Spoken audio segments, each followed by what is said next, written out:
Hey, what's happening? Just want to jump in here real quick before I get this show started and let you know that I made an error in my description or talking about Brian's foot pedal that he created. It's called DOS pedal. Said that he made it for the Bethlehem, and he actually made it for a Herbert Arnold. So I just want to make that correction. And now it's time for the show. Enjoy. This is the Wise Guy Radio Show, a podcast dedicated to educating and inspiring through conversations with today's top talents in the world of glass. We will be dissecting their journeys in hopes to deliver actionable content that you, the artist, can start implementing now, helping you grow not only as a creative spirit, but also a successful artistic entrepreneur. With a little organization, relationship building, and your artistic ability, you can obtain greatness. Climb aboard, whether an artist, retail owner, or enthusiast. We have a ton of fun in store for you. Welcome to the Wise Guy Radio Show. You're listening to the Wise Guy Radio Show.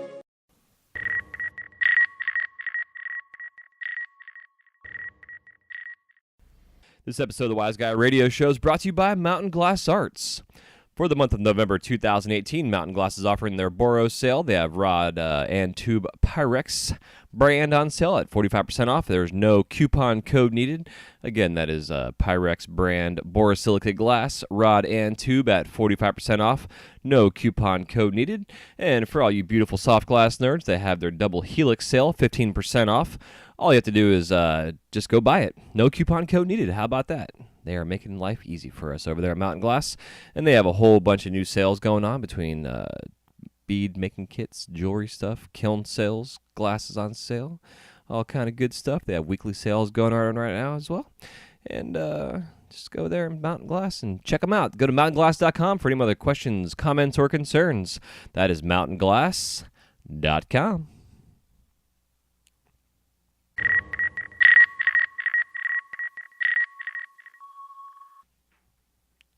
Hey, what is happening? Welcome to the Wise Guy Radio Show, episode 203. Man, it's crazy saying 203 already. So anyways, here you go. How you guys doing? Sorry for the delay on the episode. We had a pretty hectic week at my family this last week and a half here. I guess really this past week alone. We had a member in our family that we lost suddenly that was unexpected. It's actually my ex-father-in-law, who's really was more like a father figure in my life. My ex-wife and I, we were on and off together for around 13 years. And even after our marriage ended, I still stayed in touch with the family and traveled and saw places. And just Stuart, who was my father-in-law, was such a big influence in my life and my children's life also. And it's just been a just tragic, it's kind of thing that happened. And still in shock about the whole situation, trying to get the words out without being too melancholy here and bringing the show down. But I guess it's the whole point of all this, really, that I wanted to share this, besides apologizing for the delay on the show. And I know I shouldn't be apologizing because we had a death in the family, but I still want to, because I'm trying to stay on track and to keep these shows consistent. But really, when it's our time to go, it's our time to go. And I know that's a philosophy some people live. But also at the same time, just understand that you could live to be 100 years old, and if you live like an asshole and unhealthy, you're going to be miserable when you're in your 90s.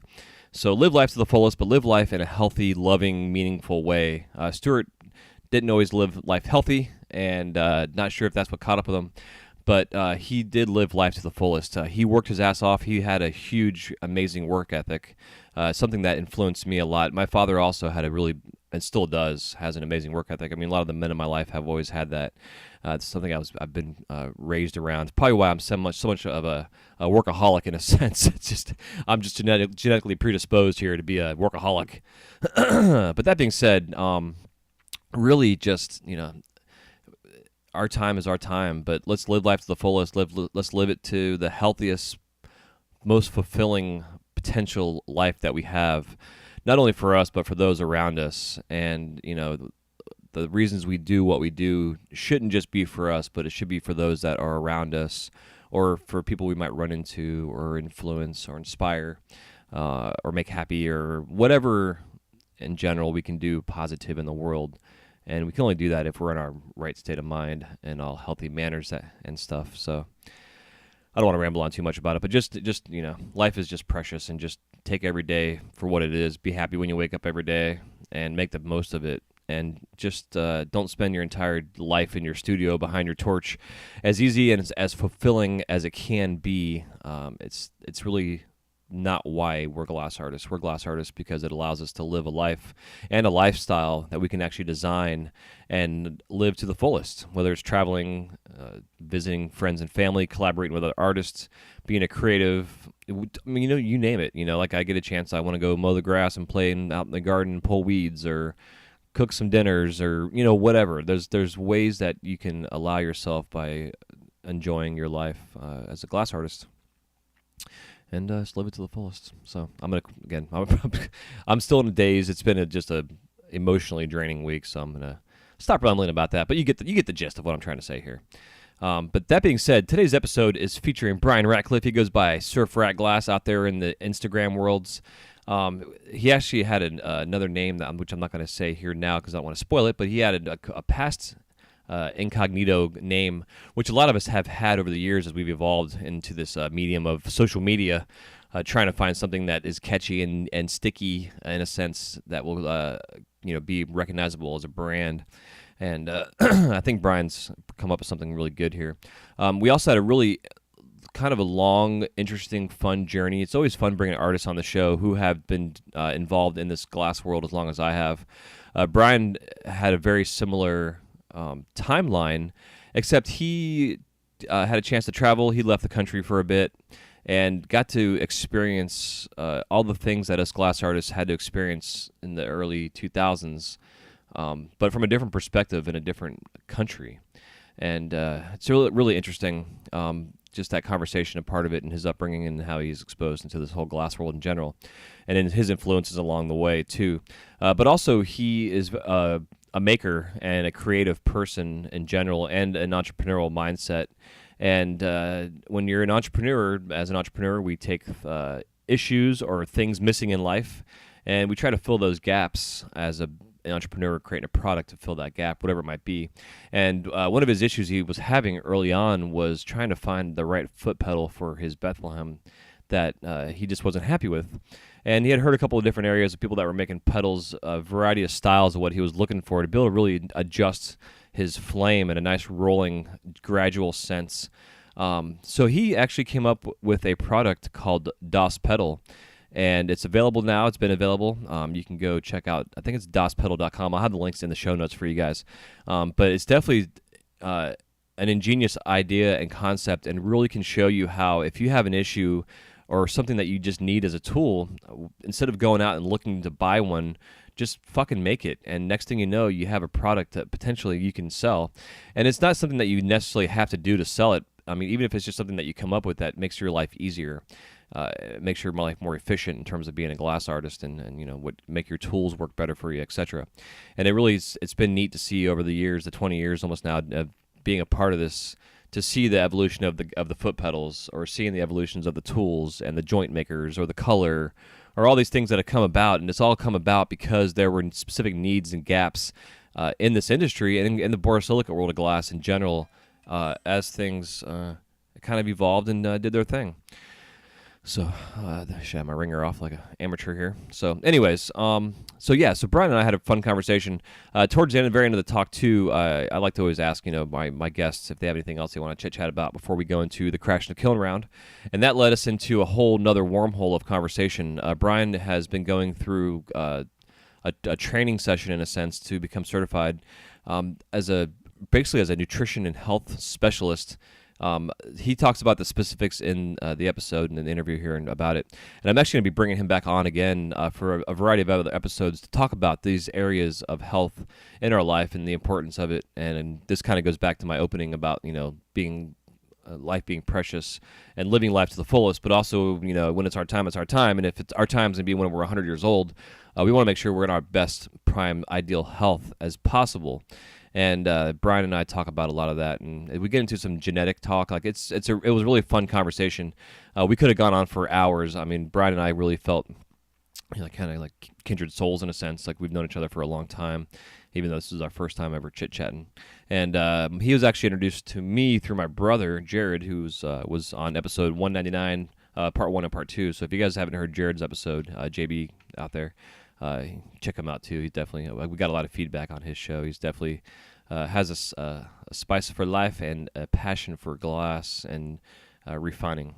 But Bryan's is very similar, and his journey that took him to where he is now, which ties us into last week's Wise Guy Radio Minute, which was thinking about areas as this evolution of this industry is where it is, with the sales kind of lacking and being weird and this strange flux on items and products that you can create to get yourself through the slow times, but also things that you can create that are going to leave a lasting memory for your customers that buy your stuff. And Bryan gets into that conversation and talks about how his glass evolved from being not only just a maker and a pipe maker, but to where he is now really focusing on these pendants that he's doing, which are amazing. You'll see it if you see his Instagram post, or just go look on his Instagram page. You'll see all the awesome pendants that he's making. And yeah, it's pretty cool stuff. So I just want to make sure on my notes here I got everything covered, because again, it's been a crazy week, and I'm going to make sure I got everything written down. Yeah, I think we got everything covered here.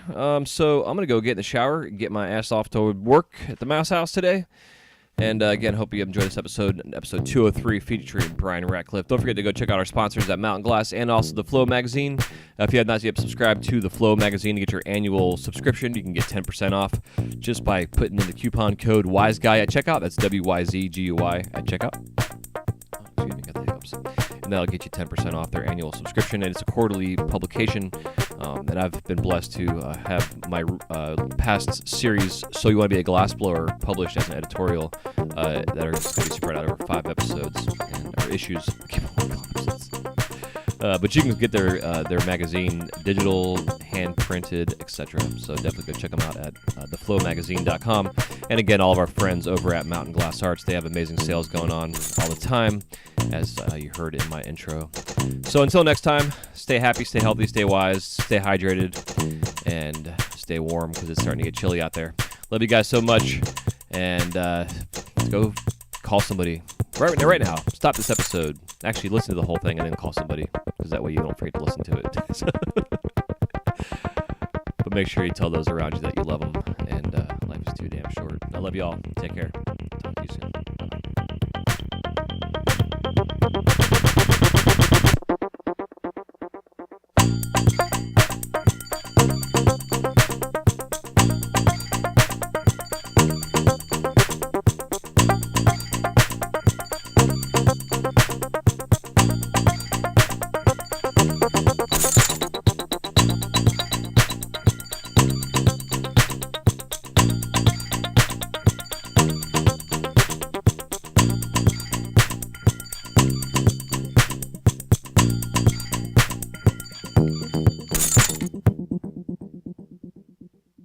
What's going on, Bryan? Welcome to the show. Hey, thanks. Yeah, dude, stoked to get you on here. You were recommended to come on here by my brother, and he's been hitting me up with all kind of different people he wants on the show, which I appreciate, because there's 100 million glass blowers out there right now. So trying to narrow everybody down, and influencers and people that, in a sense, quote unquote, have their shit together. It's not always easy to find. So I definitely appreciate getting you on the show and sharing your journey with everybody, man. Thanks, man. I really appreciate it as well. Any publicity is good publicity, and this is actually good publicity. Yeah, exactly. Get to talk to a real person. So. Yeah, I won't make you a heel you'll be babyface all episode. So I'll keep you in the good light here. So before I get too rambling and sidetracked, bro, if you want to get us started here by telling us about your superhero origin story and how you were introduced to the flame. Let's see. Let's start even before glass. Yeah. I was just a kid obsessed with making stuff. Obsessed. I grew up with 3 channels on the TV, and they barely worked, even that.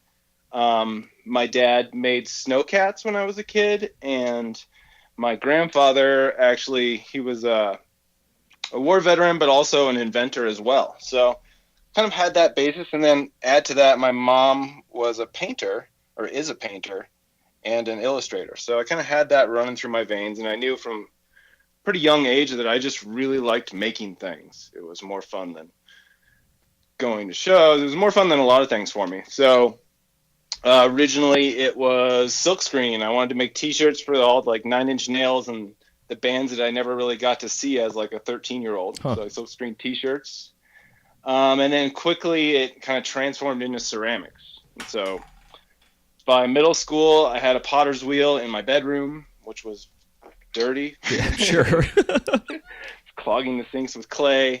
I was bringing bowls and cups that I had made in on the bus to try and bring them into school to fire them.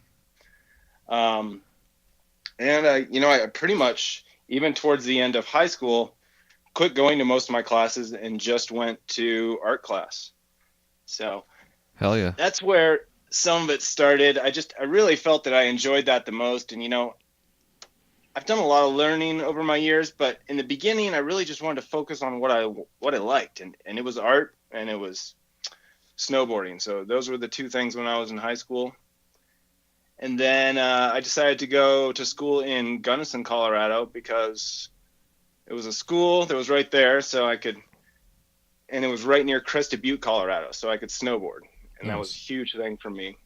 As I was already a competitive snowboarder, racing border cross and giant slalom and stuff on an amateur level there through high school. So I took that, went out, and I was, instantly in kind of the art department, but I really had wanted to figure out and check out glass. So I looked around, and surprisingly, there were quite a few glass artists in the Gunnison, Crested Butte area. There was Eli Aller had a big shop, and then there were a few independents, and there was a Berserker Glass. Bryan was also doing stuff there, and he had actually just graduated from Western State University, which was the school I was going to out there.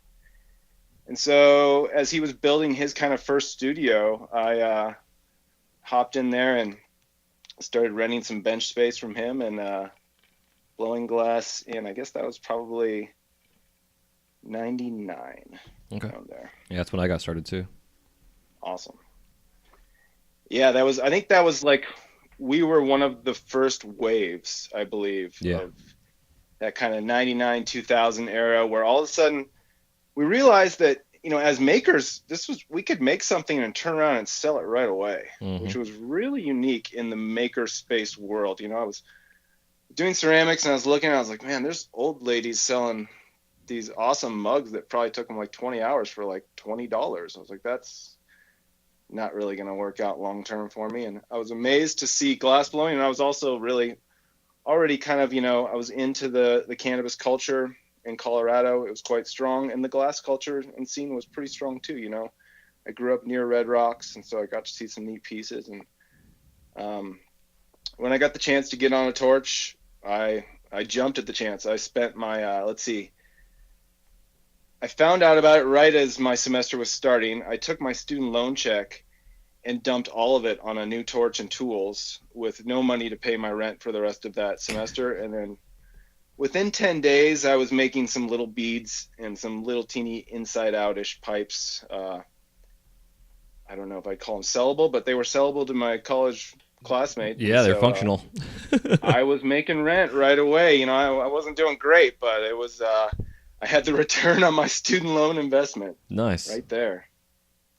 Hell yeah. Yeah, it's interesting you say that too with the first wave, because it's definitely, you're correct on that. Like the guy that got me started with the pipes, Daniel Sharp, he was the guy that got him into it, learned from Snodgrass. So it was like, I'm like third generation Snodgrass, I guess, in a sense. So it's definitely, it was like, that early first end of the 80s, early 90s wave, and then everybody's like starting to spread out. The family tree kind of got its third branch in a sense.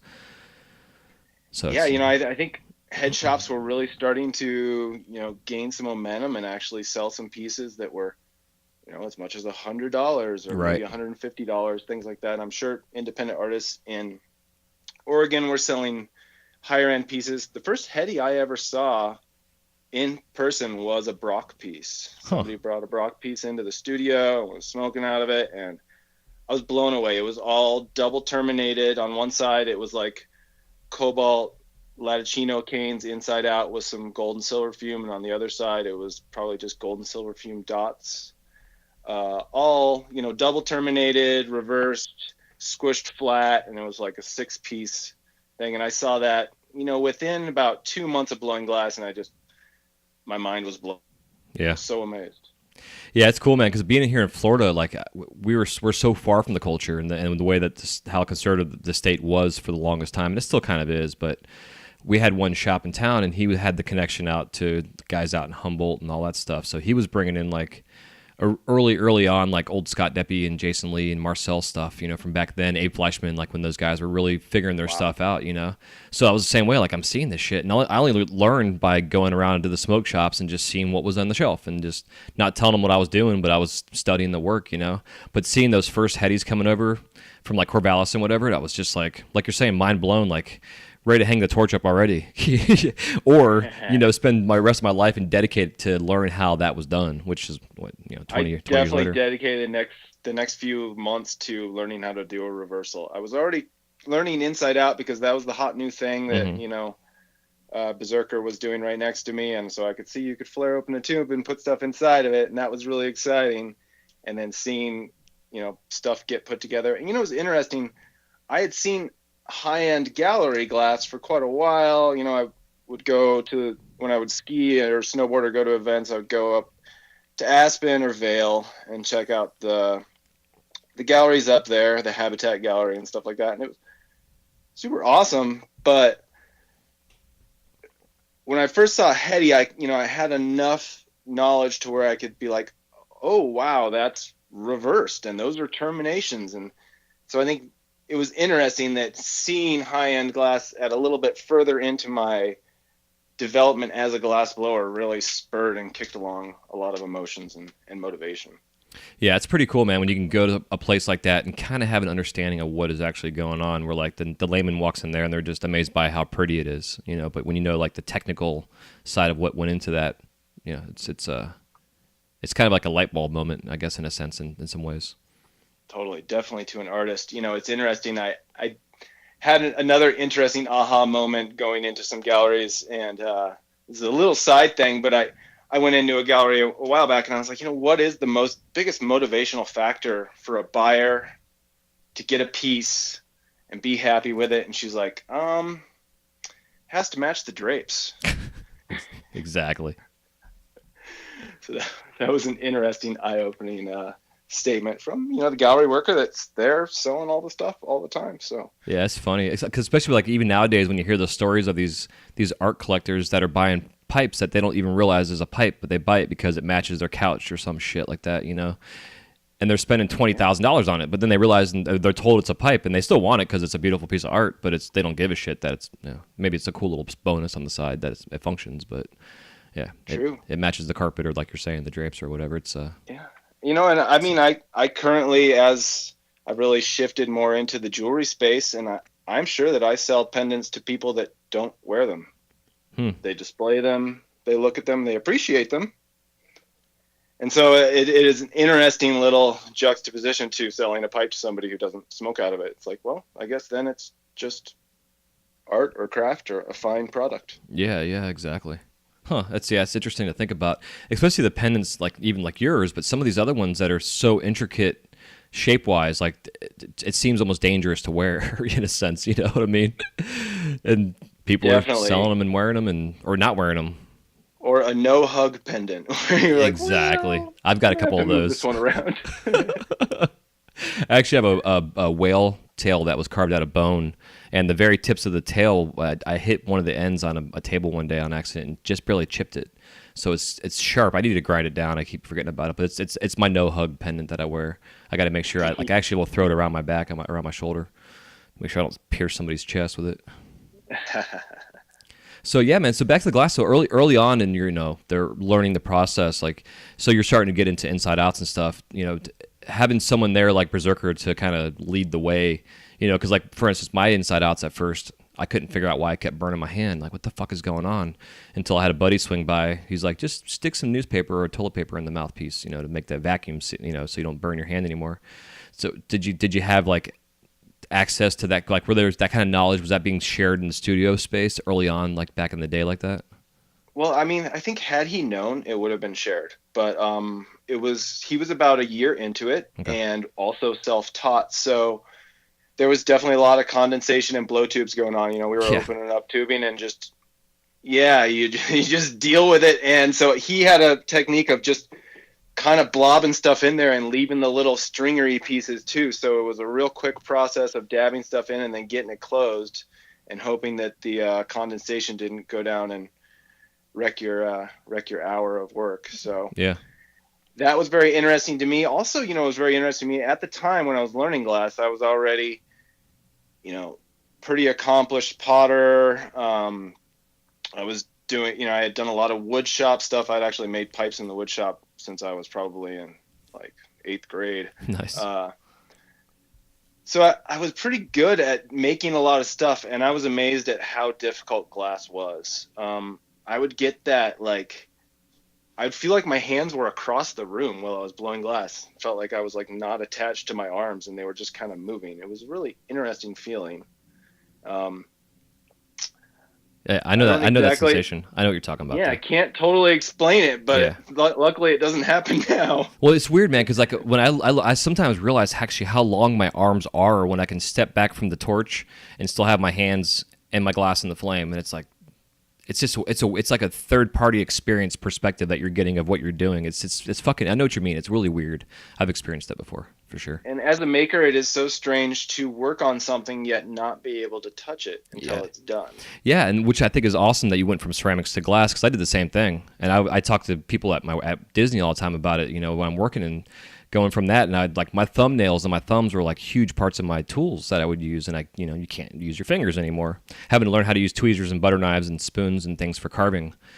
It's a whole different aspect.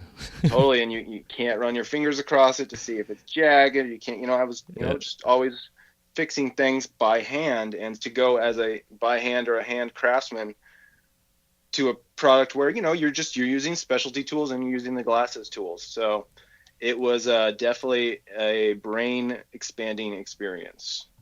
Hell yeah. So when you were first getting your stuff, besides selling to your college friends, like how did you start? When you actually had a line of product that you were making, how did you go about starting to market and sell your stuff?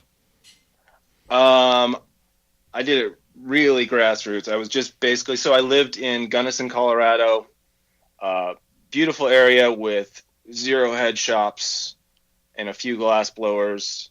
And so I literally just sold to my friends and fellow students. And then actually, I did sell some glass to some shops down in Florida. When I first started, I bought glass from Berserker and brought it down and resold some of his stuff in Florida and kind of established a few accounts, and then sold some stuff to them as I got a little bit better, but really worked on just selling stuff by hand. It's funny. I used to like roll into the gas station, take my case out, put it on my hood while I got gas, and I would sell like 3 pipes every time I picked up gas. Granted, this was in Colorado. The atmosphere was very favorable to that, and people weren't very uptight about those situations. Granted, it was all for tobacco purposes as well. Right. But, yeah, I would just straight up, like, everywhere I would, like, when I would go to the bar, I'd have an open case. And, this was a long time ago, so people didn't really mind as much, I think. But, I was vigilante glass sales for sure. Dude, I had so many friends that would go sit on a sidewalk outside of a cafe or something, like same thing. Just sit there and have their case open, not disturbing anybody, and they'd sell a shit ton of stuff. Yeah, I've definitely had it come in waves, but the gas station was my biggest one. It was so strange. It's hilarious. I didn't even wait there. It was just while I was getting gas. And, a couple $100, you roll out, you're like, yes! Yeah, dude. So, like, the sun's, like, sparkling on the glass and shit, and you're there enjoying the gas fumes and selling glass. It's pretty killer. Yeah. Well, and it was really an era where it was hard to get a sweet piece. And if you, like, met the guy and bought the piece, that was even better because you never met the glass blower. It was, through the head shop or whatever was going on. So there were a lot of advantages to be taken, or a lot of things to take advantage of when I was first starting out there. And I feel very fortunate because I feel starting right now would be different. You'd be able to utilize the internet in a different way. You'd probably be better at marketing yourself, but it was really neat to be able to make something and turn around and support yourself right away as a young guy. Yeah, and I'm sure you're probably in the same mindset, as being a creator. And even though we're all in the cannabis culture in a sense, and I know early on making pipes before making glass pipes was one of my things too. So making glass pipes was like, this is fucking awesome. But I always knew it too. Like for me as a quote unquote artist or a maker, I always loved making perfume bottles, and I would start making a perfume bottle, and I'm like, well, I know I could actually just pop a hole, push a bowl, and sell this thing tomorrow instead of waiting 6 months to sell it. It's just did you ever have like that internal conflict with yourself, or were you always kind of just gung ho on focusing on the pipes? It was interesting. So I first started making little bottle-y type inside-out practice pieces and pendant, your mushroom pendants and stuff like that before I could really make a hollow vessel. And once I could make a hollow vessel, I really just wanted to make pipes mostly. And a lot of it was because I was already making all the other stuff in ceramics and all my other art classes combined. Okay, So I was going to school full-time making a lot of non-pipe stuff. So it was really neat to be able to just make pipes because I liked them and they had this functionality and I could test stuff out and still make money off it, which was huge. Like to be able to basically run a test and still make your money per hour or whatever was really big for me. I do remember I did a few independent directed studies through my school, and basically I took some orders for like wine glasses and other things and then turned them in for credit and sold them, which was so awesome. That is, hell yeah, double dipping in the finest way. So I did that. I was big on making teapots at the time too, so I made some glass teapots. And also I forget that when I was learning Inside Out, I used to make a goblet top every time and then flare it open that little bit more and then start putting my dots in it inside out. So I was practicing my goblet tops and some of my thinware as I was going. So that kind of filled that need to make non-pipe stuff as well. Yeah, that's and it's actually very smart in a sense, whether it was intentional or not, to understand that I guess kind of back up when I teach glass, it's very cumulative, or it builds up. You start off with a basic thing, and next thing leads into the next thing, leads into the next thing, and you don't realize all these little nuances that you're learning through that process. And what you're saying, I did the same thing. Like once I got into the inside outs, I realized, well, I could just rip off a section of tube, flare it out with a punny on there, do my work, and then attach a blowpipe. And I remember the same thing, thinking like, hey, I'm kind of like actually making cup tops. So that's what I would do, the same exact thing. I would practice making my cup tops, make that flare as clean as I could, and then I would add my line work or frit or whatever, and then constrict it and make it into a pipe. And then eventually got into making some goblets and cups. I mean, I'm nowhere as proficient making that kind of stuff as some artists are, but it was still, it's cool that you can recognize that, even if it's down the road, you recognize it, maybe not immediately while you're doing it. Yeah, and I'm really still very thankful to have had all that practice flaring and blowing out things thin and working with thinner glass, and just ruining hundreds of cup tops. Yeah. I think you really have to get there before you can even know what one is like when it goes well. Yeah, I never really knew how to make a proper cup top, and then my buddy Dave showed me one day, and he's like, and then after it cooled down, he dinged it with his finger, and he's like, listen for the ring. And if it's dull or doesn't have a certain tone, it's got like just a specific ring to it, and that tone that it makes when it's like it's on point. It's even wall thickness, this whole 9 yards. It's interesting. Thinner, for sure. Yeah. So are you a point puller or you use blow tubes? Both. Okay. I love a nice point off standard wall. Sometimes I'd rather add a blow tube. Or if it's just going to be some type of a sketchy situation where I know I really don't want to cut in my finger for the next few days. Yeah. But, now I usually use mostly blow tubes for the pendant work and stuff just because it works out a little bit better in that respect. Hell yeah. But, so how many years through your career was the pipes like the main focus of your work? Before you started really transitioning into the pendant stuff? Well, let's see, man. We'll probably go over it a little more, but really, I've been jumping around as like my main focus my whole career. It's almost like my goal was to confuse my buyers, and I did a good job of it for a while. And be like, wait, isn't he the guy that does that? Or is he the guy that does that? Or is he the guy that does that? My entire goal for glassblowing was to entertain myself and learn something new or try something I've never done every day. Hell yeah. And that was really awesome. Like, it basically gave me a reason to be in the shop. I didn't really care if I made 10 pieces that day or whatever. As long as I learned something new, I felt really fulfilled. There were so many new things to learn. And so I would say I haven't focused on just pendants until early this summer. I made a choice to just do one thing and do it as good as I can, and also follow where the market was guiding me. You know, I was selling much more of the wearables, and I decided to really follow that market. But before we get to all that, we gotta go back. So Yep. let's go back to, I graduated in like 99, 2000 from school, and I was like, I'm ready to leave the country. I had done some traveling before I went to college, and I was so ready to just like be in a different locality in a different area.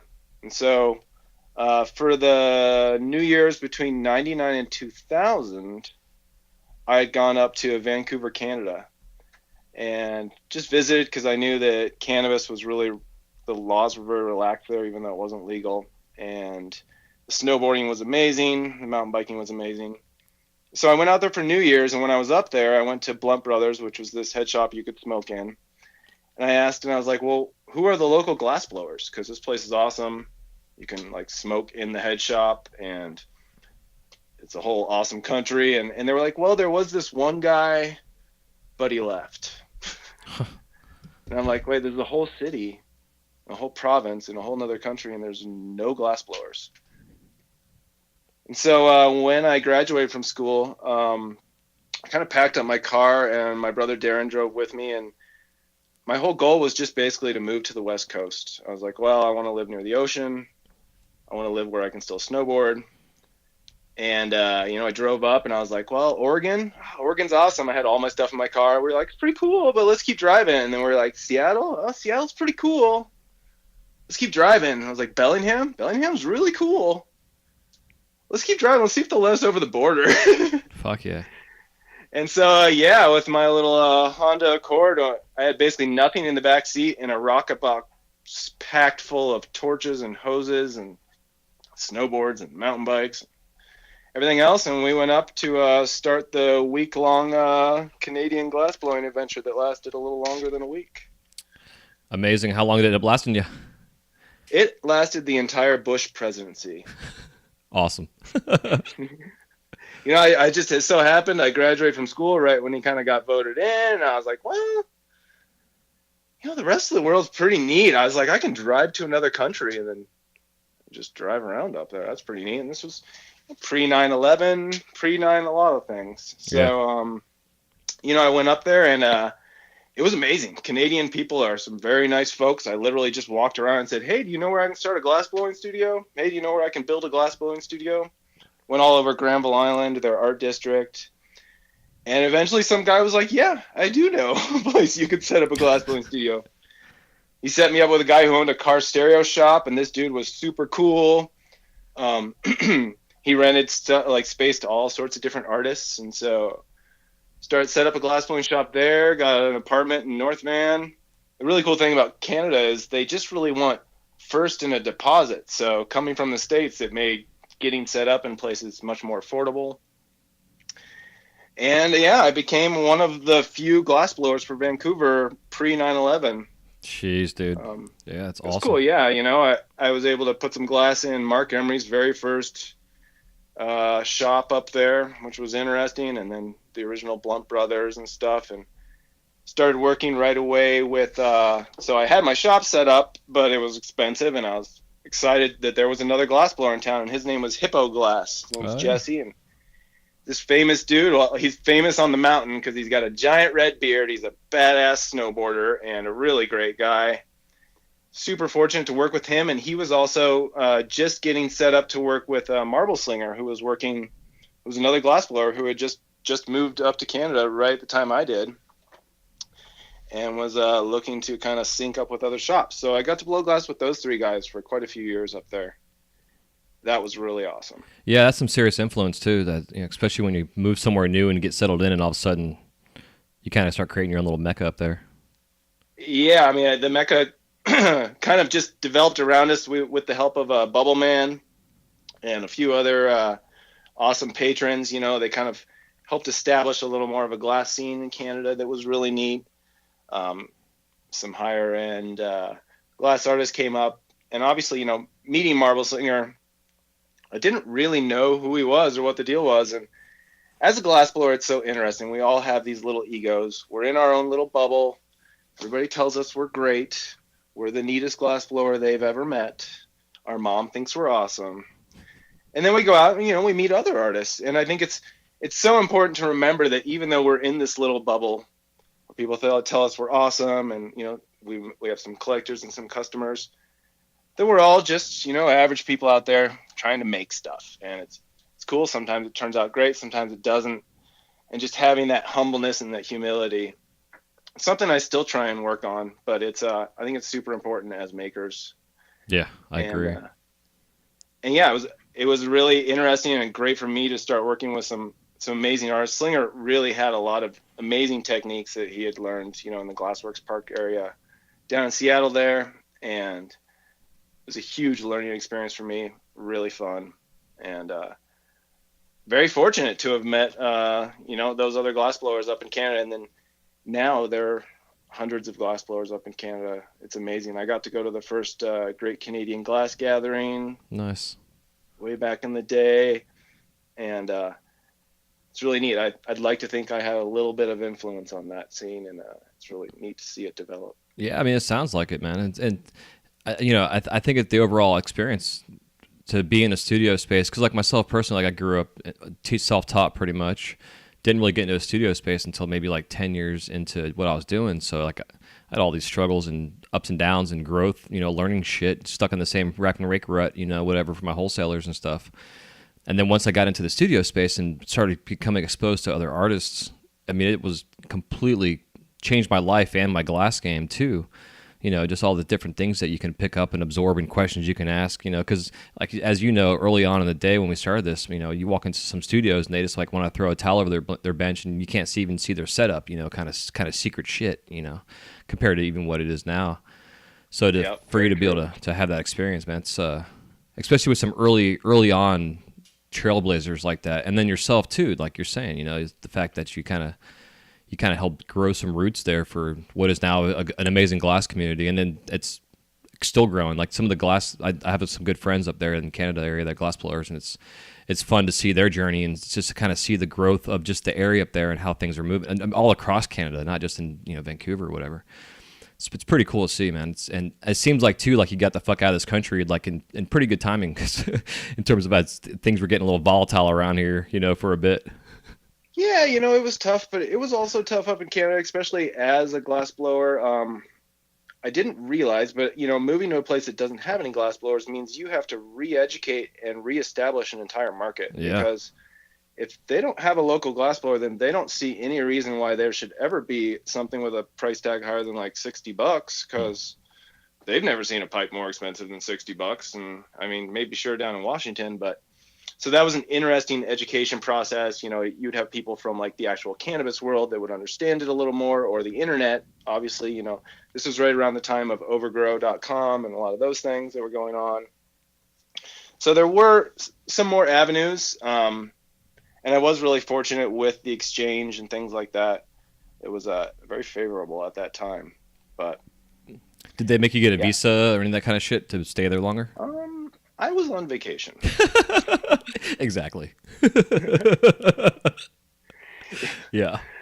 Let's just talk about vacation. But yeah, it was a very, you know, you can do things the proper way, or you can be on vacation and be okay with however it ends up.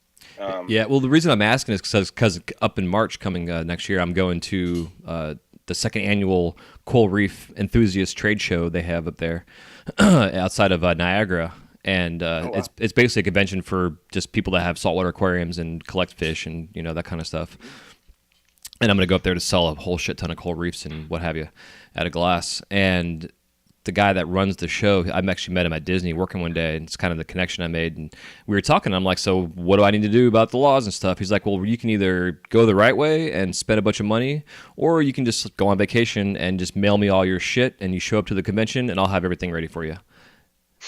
I'm like, okay, let me talk to my accountant. I'll get back to you, kind of thing. So that's the reason I'm asking, because like I don't want to have to go and spend a ton of money on getting a visa and that kind of shit if I'm only up there for like 2 days, Yeah, I mean, just yeah, it's the mailing stuff that might be an issue. But Yeah, and that's my thought too, because of import and. If he knows stuff, then yeah, I don't know. Yeah. I wish you the best of luck. Things have definitely changed. Not only post 9/11, but really just in this type of, I don't know, when I think they track a lot more passports and things. Yeah. Yeah, because I'm good to go with that in that area, passport-wise. But I'm just curious, too, because a lot of glass blowers nowadays are going to Europe, and they're traveling around the world and teaching classes and selling stuff. And so it's definitely a good conversation to have in terms of be sure we can talk a little bit soon about, I just did a European trip last summer. So yeah, definitely like to get to that for sure. Yeah, man. So you did the Canada thing for a while. The 2 weeks turns into years. Yeah. So how many years were you up there for? Well, that whole presidential term. So. Oh yeah, that's right. I actually asked you that already. Duh. Yeah, it was the full 8, and it was a very interesting time to come back to the States. I actually so I basically came back to the States right around 2008, and it was a very interesting time to come back. I was fortunate enough to spend some time in Seattle on my way back, which was really neat to kind of see some of the things that were happening in Bellingham and stuff. Very fortunate that even when I came down, I was able to stay with some good friends in Bellingham, so I was very thankful for that. And in Seattle, and then really moved back to Colorado around 2008, and that was neat because it was the beginning of the Colorado project, which I helped a little teeny bit on, and just kind of like was able to help along as it went. And then it was also really, the beginning of Colorado's legalization march, which ended up being a way bigger thing than I thought it was going to be. Yeah, and I'm glad you bring that up, because I really am curious. Someone who like yourself, who's somewhat established, even though you went to Canada for 8 years, so your shit in terms of glass, but coming back home to a state that has really changed the perspective on cannabis in a sense, and the legalization of stuff for the better, and then also the amount of tax dollars they're making and helping out the education programs, and it's a lot of good stuff going on, and then there's also growing pains too in the process, but coming out in there as a functional glass artist, seeing things becoming legalized, like, did you fucking shit your pants and go crazy, or was it like, what do I do next? Like, what what direction were you thinking about taking with that situation? Yeah, it was really interesting because it was so unique, yet it was like watching it happen again, because Canada had like, not legalization, but basically Canada had a really interesting thing while I was up there, that basically they just wouldn't adhere to certain laws, or they wouldn't enforce certain laws for a number of different reasons, which I prefer almost that, although, there's no recourse, if you're unjustly accused of something or something like that. Right. It was very interesting in that sense. And then when I came down to the States, it was being done in a more lawful fashion because the laws had actually been passed. It was really interesting to see that go through. You'd go to parties where you're like, the next year you're like, there's no way they could have had that hash bash this year because the rules have changed. Yeah. Things have happened. But the years before you could totally do that. It was really interesting to see the massive influx of people wanting to work in the cannabis industry moving to Colorado, and glass blowers as well. Obviously, I think the glass blowing population probably quadrupled, which made it changed the scope of local sales, but was awesome for the Colorado project, and just really fun for having all these awesome artists in this state, which is really neat. Other things legalization changed. What was interesting is that like it just never got out of control. Or I've been to all these parties that had like the original hash bash. They had this hash bash that was like they were giving away free dabs, and this was way back in the day, and it was a full bar and stuff. And I just never even saw it get out of control, which has honestly been the most awesome and almost a little bit surprising to me of watching this movement, that like when you have a huge crowd of people and they smoke weed, they don't make fools of themselves. Yeah, it gets super fucking chill compared to if it was like a Everybody's tequila super party. chill. Yeah, I mean, you may not meet a ton of folks because Right. people aren't super outgoing in that situation, but it leaves a big question mark as to why it was really illegal in the first place. Well, yeah, because the whole hysteria of the whole, fucking God, I'm having a brain fart. What the fuck was that pot movie they did back in the day? Yes, Reefer Madness. Yeah, Reefer Madness. Thank you, God. And they're like, well, if it's legalized, people are gonna be walking down the streets taking bong tokes and smoking joints and blah blah blah blah blah. And it's like, you don't see that shit, even if it was legal. Like, don't get me wrong. Like, I bring my little oneie when I take my dog for a walk, but I'm not like out in public exposing myself like a jackass. It seems to be in terms of a quote unquote drug, it seems to be one that's for the most part respected in a sense and not out of control. Yeah. And even honestly, I applaud folks that I see out there, publicly consuming in a responsible manner. It's just, even if I saw somebody rolling around with a giant bong, taking a big bong hit, like they're not getting in fights.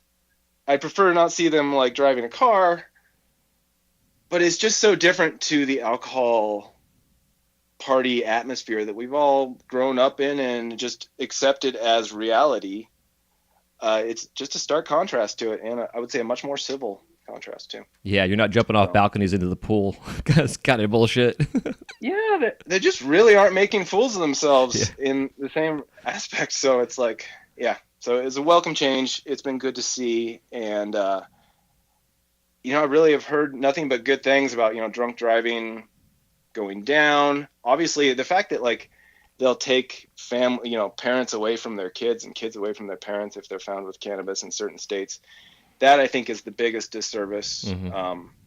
Separating families like that. I mean, I can see why a lot of people move to this state because they don't want to have that on the radar, and they don't want that to ever be a possibility because that's ridiculous.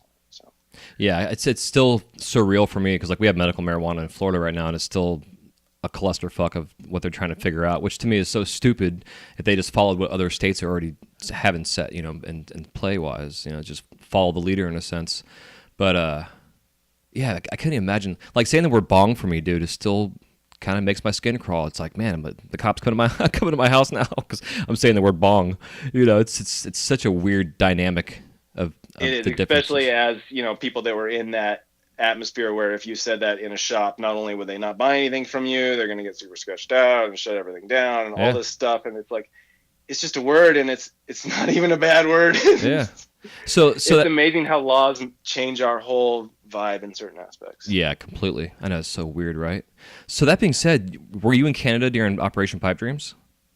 I was. Yeah. Okay. I originally my glass name was Cool Liquid Glass. And I was on the original glasspipes.org.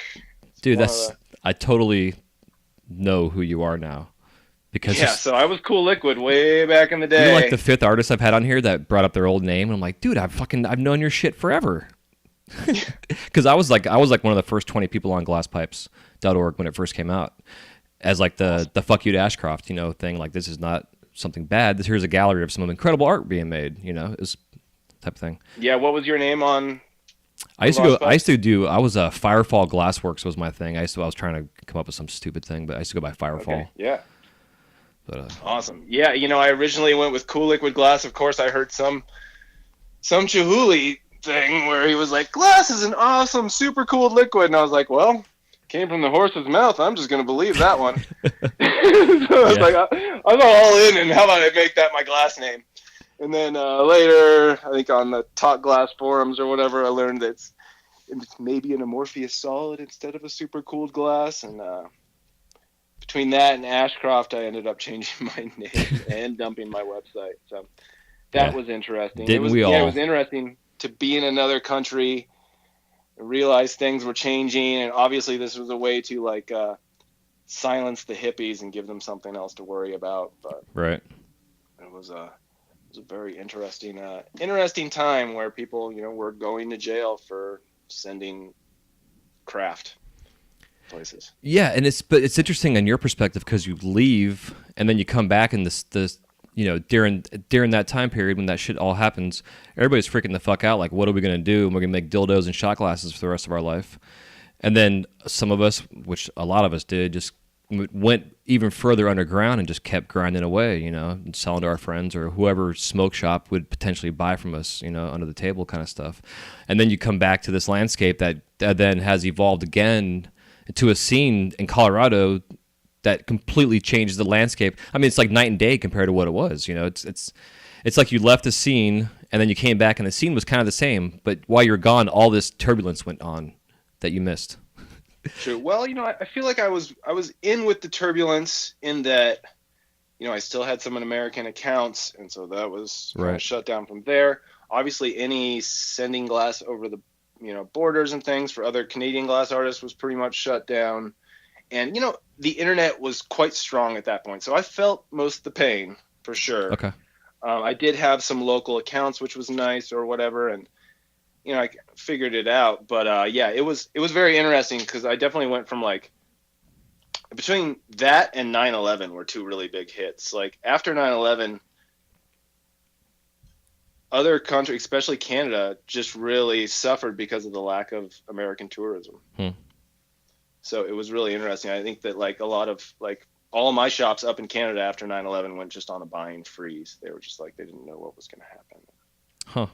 What happened, so. Yeah, and then 2008 you moved to Colorado, which was like the downfall of the economy with the housing market taking a shit, and then people didn't have money to spend. But then at the same time, like the whole spice thing was starting to go across the country. So these smoke shops were making like a couple $100,000 a month in profit that then allowed them to afford to buy and help to rejuvenate the pipe industry. Yeah, the spice thing was an interesting, not into it. No, not at all. It was interesting how it did allow shop owners to reinvest in glass or whatever they were doing. But yeah. Money laundering. Yeah, I'm just doing the laundry. Let's just say that. But no, they're they were investing in glass, and that helped push it forward. That little extra bit it needed to get rolling. And really, I think obviously states like Colorado coming online with going and finally doing the medical marijuana thing. I think that helped the glass thing along too a little bit, and it hurt it too. Let's talk about that as well. Yeah. Every time you have legal herb in a state, I feel it hurts the glass sales because sometimes people would buy a pipe because they couldn't buy other things at that time. Or, there was the $350 heady was a pretty common amount, and you could sell a glass piece for that, and also people bought herb for those prices. So I feel that obviously the black market economy helped glass, and those were hand in hand with helping develop glass, in a more heady atmosphere. Mm-hmm.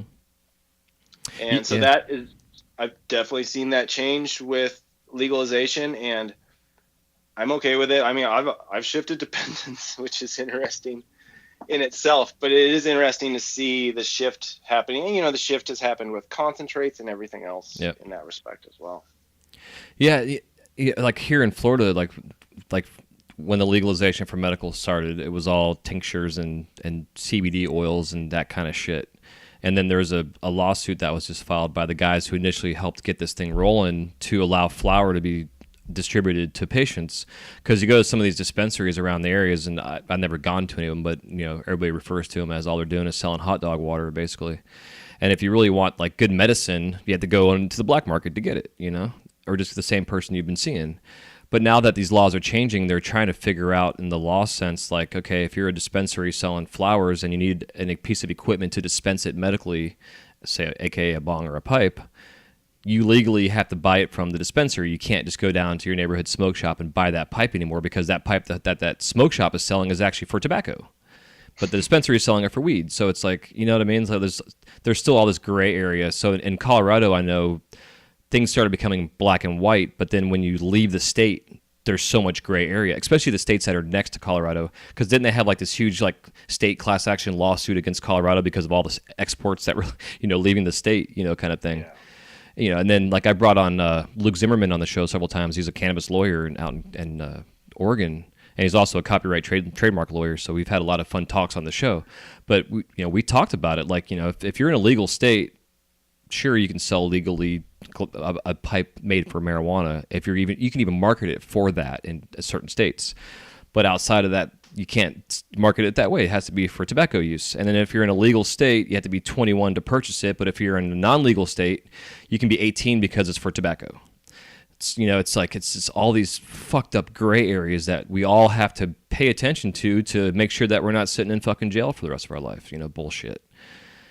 So like, how have you dealt with that yourself? Is it just said fuck it and started making pendants?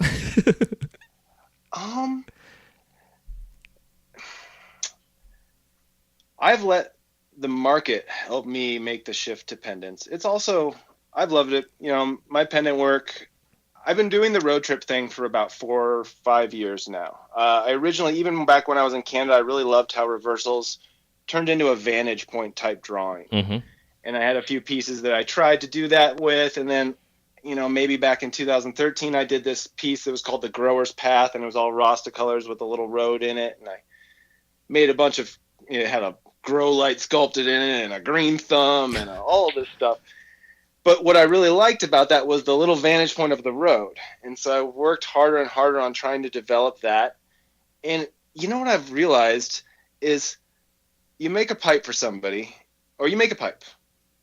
It gets sold or it doesn't get sold. So it sits in your case, or if it gets sold to a shop, it goes in their case. And so a few people see that. And then if that pipe maybe gets purchased by a person, then it goes into that person's case, and a few more people see it. Overall, the lifespan of that piece, you put a lot of hard work into it. It really only got seen by maybe a couple hundred people if you're lucky, more in your pictures, hopefully. But when you make a wearable, it's amazing. Mm-hmm. Like, everybody sees it. Everybody asks about it. And it makes real world connections for that person wearing it. It's amazing to me how I've just gotten straight up hooked up for all sorts of stuff just by wearing a heady pendant a lot of times. Interesting. Met rad folks that want to blaze you down. I've met girls. I've had great conversations. You just get stopped walking down the street, depending on the pendant for sure, right? But that's another reason I've really felt the push for wearables, because I feel it makes this awesome connection that pipes do, but this is on a much more large scale, and it has such a broader base of appeal too. The demographic audience, in a sense, that can appreciate that is in the millions compared to the 100,000s, in a sense. But my passion's been all over the place. Like I said, my grandfather was an inventor. My dad developed and built snowcats when I was a kid. I've done everything from I made and developed an all glass herb vaporizer for quite a few years called the Glass Vape, and it ran off of the heat of a soldering iron. The air never touched anything but glass, and they would go fresh right over the herb. And then I also made one that you could heat up with a torch or on your stovetop. That was an herb vape, and actually utilized those to heal myself.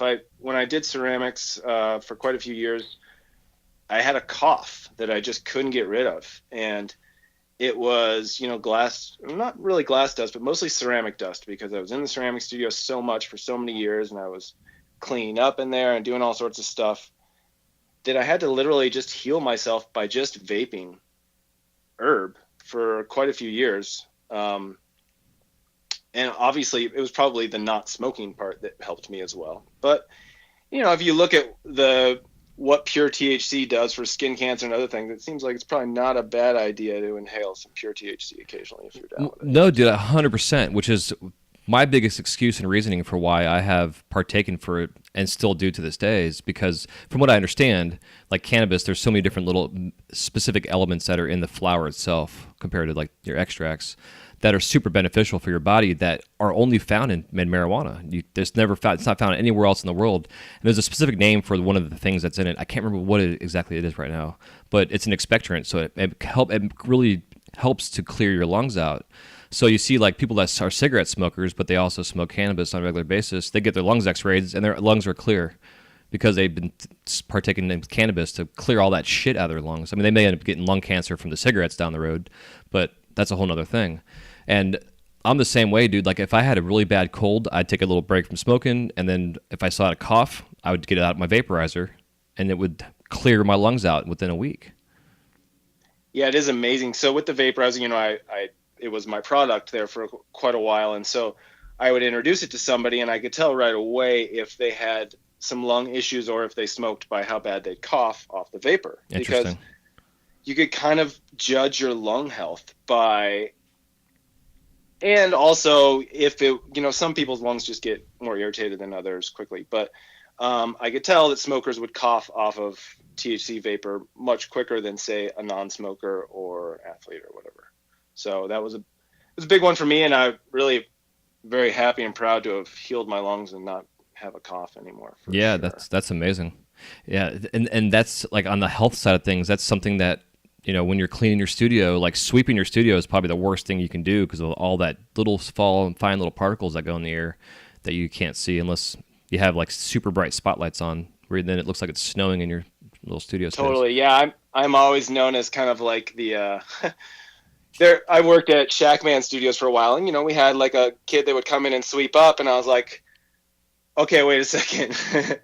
I care about you and you care about you, and you're going to be in this industry for a while. Let's learn how to sweep properly. Yeah, exactly. I was like, you are doing this with you've got lots of motivation, but we got to drag that sucker slow and get out the spray bottle. Yep. Get these dust Dude, particles low. I had to do the same thing at work. Like I work in 4 different stores at Disney, and little by little, I would tell the cast that I work with, like, if you're cleaning the studio space, here's how to properly do it. And it was, again, I told them the same thing. It was for their health and safety, because I'm not always going to be there working. They have to understand that what they're exposing themselves to. And a lot of people don't take that into consideration, no matter if you're a glass blower or not. It's just those little small nuances of maybe you don't know because you're ignorant about it, but, ignorance isn't always bliss. And to have someone like yourself do that's pretty awesome that you took that kid aside and did that, because that'll stick with them probably forever, and then you can pass that on to somebody else down the road. Totally. And I mean, I hope that it's interesting because you come up somebody you're appreciative that they're already cleaning up and stuff, and you don't want to be a nag and like tell them how to sweep the floor, but you should probably tell them how to sweep the floor. Yeah, there's a way to do it for sure. Especially if you're trapped on a torch right next to them, and you can see particulate in the air when it kicks up into your torch flame. You're like, oh, yeah. Dude, it's the worst. That's what made me aware at work that was going on. I was like, I turned my torch off immediately because I was like seeing all the little sparks going on my flame. I'm like, what's going on? And I turn around and the chick's behind me sweeping the floor. I'm like, dude, let's talk about this. Yep. So yeah, it's good shit. Good shit. Yeah, man. But I think it's interesting too. Like, you being a maker and also having this lineage in your family of creative people like that. It's fun to have that kind of brain. I mean, I know it's not always a positive thing because you can go in so many fucking directions and get lost on the way. So it's cool to see that you found some specific areas that you're able to fully hone in on and come up with a product like that. And that. Yeah, it's interesting. So I mean, I don't go out looking to invent something. Something pops in my head and I'm haunted by it. I'm like, will it work? Will it not work? Well, I can't find out unless I make it. And then I make it and I'm like, ooh, well, people, is the market ready for something like this? Is it 2 steps ahead, or is it 1 step behind, or has somebody else already done it? Or it's really weird. Like it just pops in my head and I'm like, oh no, now I've got to make it. Yeah, there's no turning back. And I mean, that's really how the pedal happened too. Yeah, it's a good transition. In about 2011, I was on, the GLDG. Yeah. The glass. Wait. It was a GLDGA. Yeah, wasn't it the S? It was a fucking drama queen fucking session every day.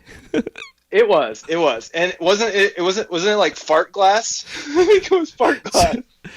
Probably, it sounds right. Or something like there was some extra letter in the art glass, something in the URL. I think it was fart glass. Yeah, it didn't make sense. But yeah, so where were we on that? The pedal. Yeah, the pedal. So somebody posted originally that there was a Herbert Arnold torch for sale in Delta, Colorado, which is like way across the state from me in this teeny tiny little town. And I called the dude up and I went out there. I called him up and I said, okay, I'm going to drive out now. I want this torch, because this was 2011 and it was a Herbert Arnold for like $1,100. the 40 mil. And I Wow. couldn't believe that, the economy was just kind of getting, maybe it was 2010. The economy was just getting going again. He didn't really know the value. I drove 5 hours to go out and check out this torch. And, it turns out that a guy that I had actually learned how to do the dot box from and really kind of taught me to make multi-sectional headies proper way, his name was Koa. It used to be his torch. Huh. That's awesome. He had gotten some guy to buy it for him. He had kind of been in and out of jail, I guess, and then actually passed away of an OD. Oh, that's terrible. Really, he was, he and this guy named Reagan were two glassblowers I worked with up in Crested Butte. We had a skate shop that was right where the pizza shop is now, or we had a glassblowing shop that was right by the skate park. It was awesome. Our exhaust fans just blew right into the skate bowl. Oh my God. Yeah, we had this thing called a Hobart. It was an air intake heater, which was awesome for blowing glass in a ski area. And I worked with this guy named Koa. Long story short, he had passed away. I ended up buying his Herbert Arnold torch. And I'd always wanted a 40. I got to use Marble Slinger's 50 when I was up in Canada and made like one of my favorite pieces on it. It was just amazing the way that the flame worked at the glass. So I got the 40, used it for a few years, and really wanted a pedal. And I wanted a pedal that would adjust the flames. Are you there? Yep. Yep. I'm here. Yeah, cool.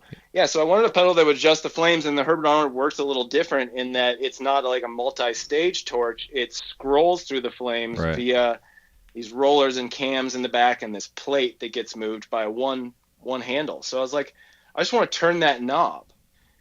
And, I originally asked the guys from Herbert Arnold, I was like, hey, I want to be able to like turn this knob with a pedal. I know you guys have a pedal that just turns on and off the fuel, but I want to like scroll through the flames. And they're like, there's a guy in East Germany who made one with like 2 pieces of rope and some like pieces of wood.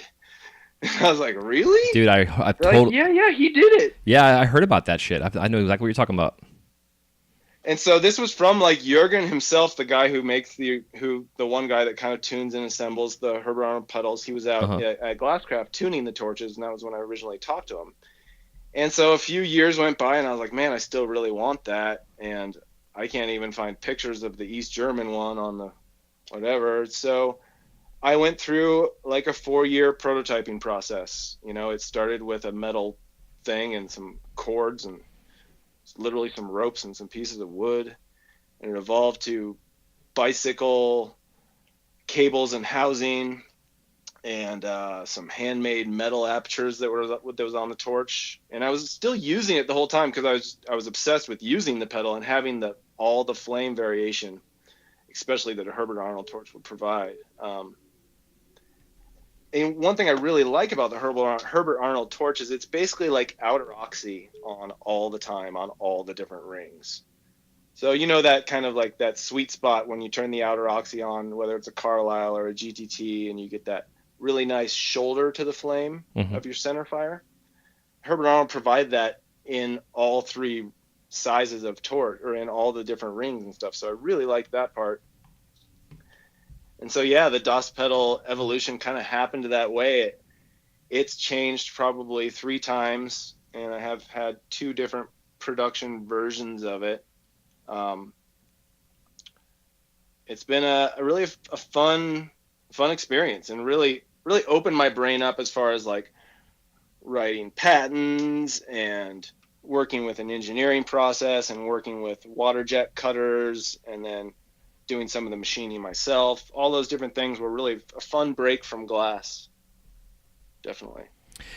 Yeah, like as we talked pre-show, I think that's one of for me personally, like one of the coolest things with this industry and the evolution over the last decade is all these little small side businesses that have opened up due to necessity, for things.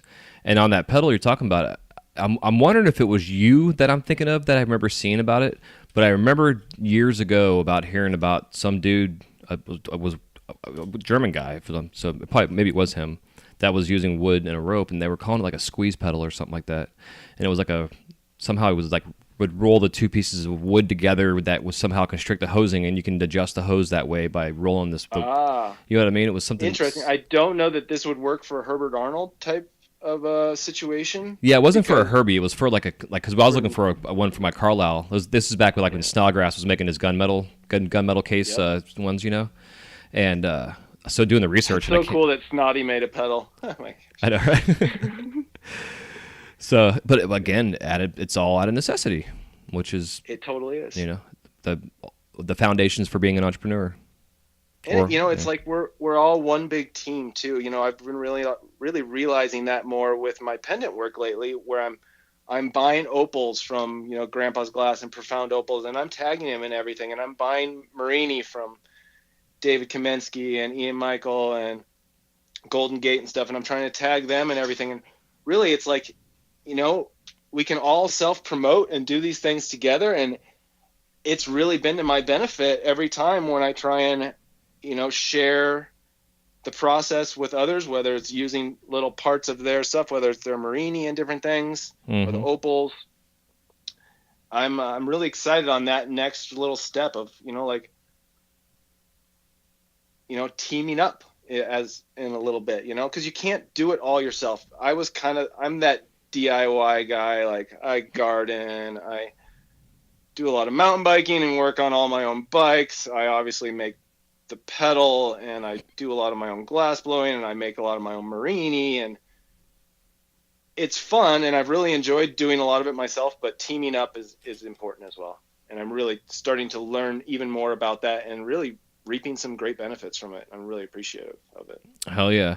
I think the collaborative concepts in our community right now, because as we evolved, the collaborations began to happen, and you would see pieces that you could tell the two artists that work together, their pieces or their components or whatever, and then it started to evolve where like two artists or three artists or a whole community would come together and make a piece that was a true sense of a collaboration, where it was little intricacies of each artist was in there, but it was taking like five guys and making them into one person that created this one piece, and it's fucking awesome. And then at the same time, like what you're saying with your pendants, like not only are you collaborating with these guys, but you're also supporting them at the same time, and they're supporting you. It's fucking awesome.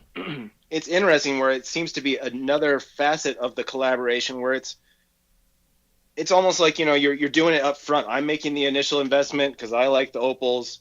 I'm gonna push the opals, and then the opals, and then maybe they'll link and repost one of my pieces or whatever. And so it's a different way to collab that I think it helps keep the prices a little more in check. Whereas if two artists go in on something, they have to, first travel to meet with each other, and they kind of want to charge double the price for the piece, which is great sometimes, but other times it becomes a more difficult situation as opposed to if you would have just purchased some things outright and used that stuff in your work. And I like it both ways, but it is interesting to see, multiple different ways to work together in the glass world.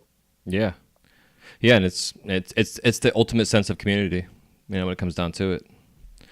We're all batting for the same team in a sense, Yeah, I mean, we're on Team Glass. We want people to like glass and buy glass and to see all the neat stuff that we see and to be inspired by that. Because, I mean, that's how we're going to keep fostering and developing these collectors. And hopefully they'll like it because it's awesome and unique, and not so much because of a certain person made it. Now, I know there's always going to be popularity and famous popular names and, the ability to flip glass that was made by certain people, but I'm just hoping that we can educate the consumers enough to where they can love something because of what it is more than because of who made it. Yeah, absolutely.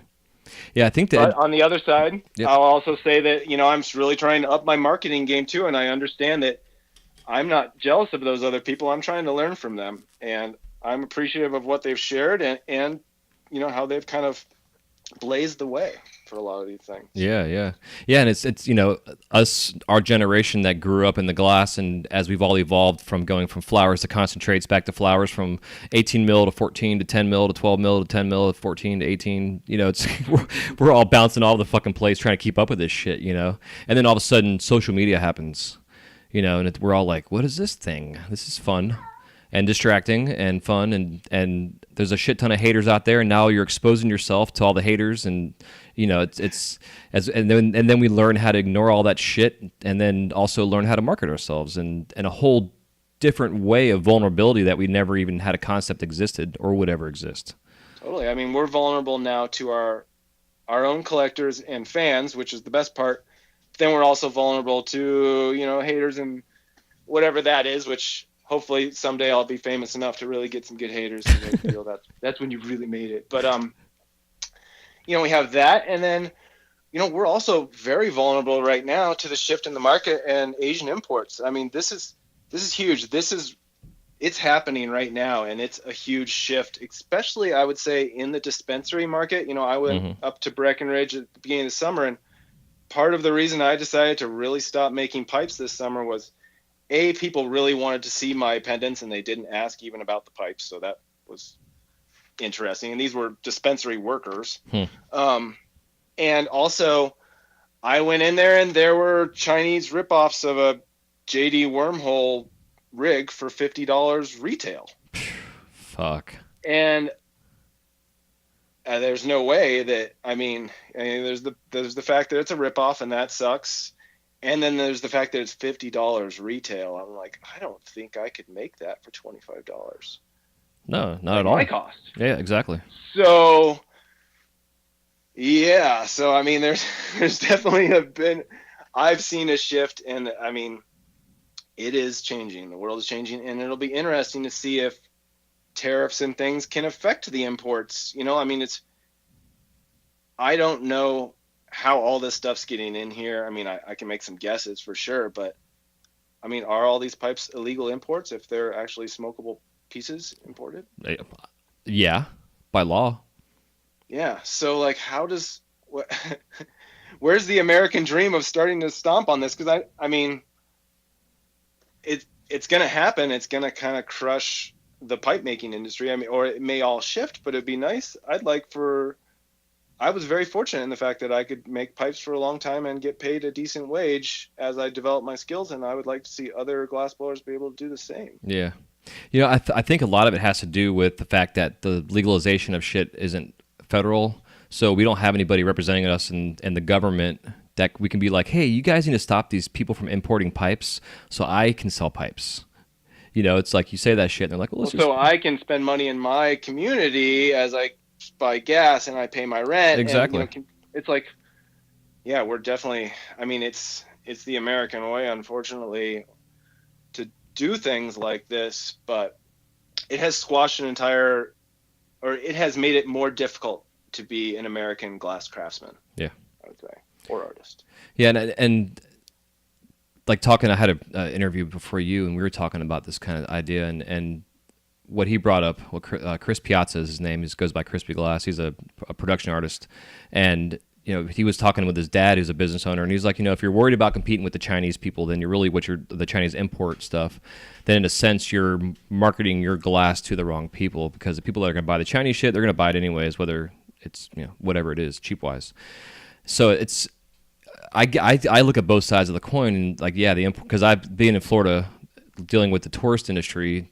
People that come here that want to partake for a couple of days, they don't want to spend $60 even on a spoon. They want to spend like $10 and throw it in the garbage before they get on their next flight, So I've been dealing with that shit for the last 20 years, and then the import influx has been huge, and then this state has blown up in terms of the glass artists that are here, and the industry and the community that buys our stuff and supports us, and the smoke shops. So it's all been lately. It's been very nice to see that. However, this import shit's still there. But I look at some smoke shops that are like, fuck the imports, we're going to just support the American glassblowers. But those guys are so few and far between. If you're a glassblower that wants to just sell to that kind of store, it's virtually impossible to make a living just by selling to shops that only buy American shit. So it's kind of... and there's another facet to this that isn't really anything new, but we all grew up as kids. There was our local skateboard shop, and then there was the mail order online stuff too, or the mail order. And I was a kid, buying my motocross gear mail order because I couldn't afford to go to a shop, and that opened up more avenues. And now I think we're definitely experiencing even more so a customer direct atmosphere. And it's an interesting one that, you know, you need to wade carefully. I mean, I appreciate every shop that's bought stuff from me and that's helped me, you know, show my work to the world and has helped me pay rent and had great, you know, business interactions with a lot of them.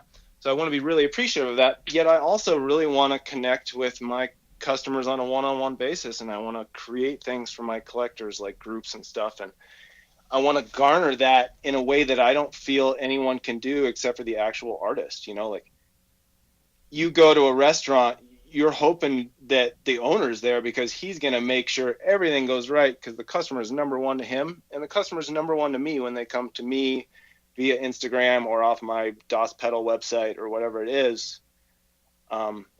It's definitely a little bit of a changing atmosphere as far as that goes too. Yeah, and it's a conflict too, because like I'm in the same boat. Like I had my smoke shop orders. I had like 8 or 9 shops in the area I'd sell to on a regular basis.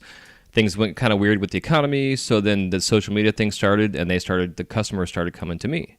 So I started selling to the customer, and then the smoke shops got pissed off because you're selling directly to the customer and not to them, and it's like, you know, we all got to be on the same page somehow or other, and I don't really know if that's ever going to happen, but it's, you know, I'm in the same boat of being very appreciative and respectful of the owners of the shops that not only helped me get started from the very beginning, but still then supported my work for a decade or more.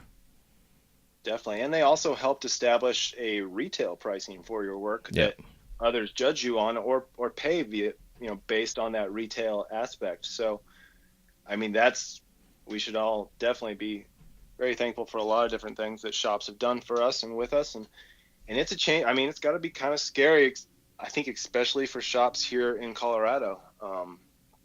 I don't see a lot of spending going on for, you know, people already, they get a rig.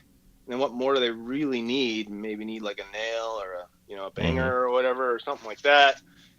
So I just see less, and I live in a college town, but I see a lot less spending at the smoke shops, even though I live in a college town with like 15 smoke shops. So it could be oversaturation. Yeah. I'm in an area that's got like 40. So I definitely know that feeling.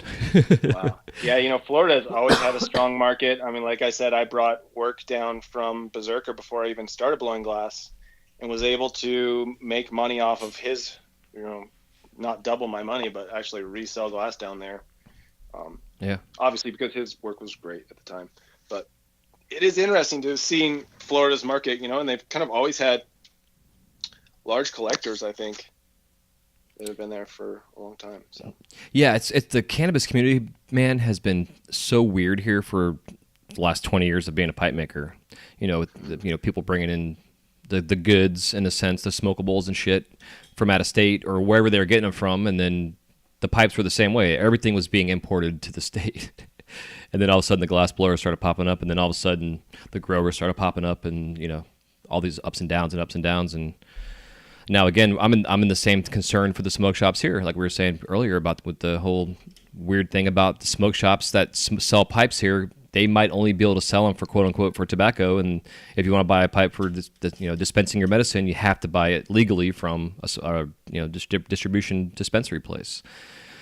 So it's weird. But then too, man, like I've had discussions, like I brought up Luke Zimmerman earlier. You know, like when you get into the whole legalization of things, then your government takes the apparatus that you create in a serious manner, where it might get to a point to where we have to actually create an instruction manual on how to actually use this rig that I made for you, so that if you burn yourself or if it breaks and you cut yourself, you can't go back and sue me in civil court because of default in manufacturing or something of that nature, because we're going to be considered liable for our pieces that we make to the customer.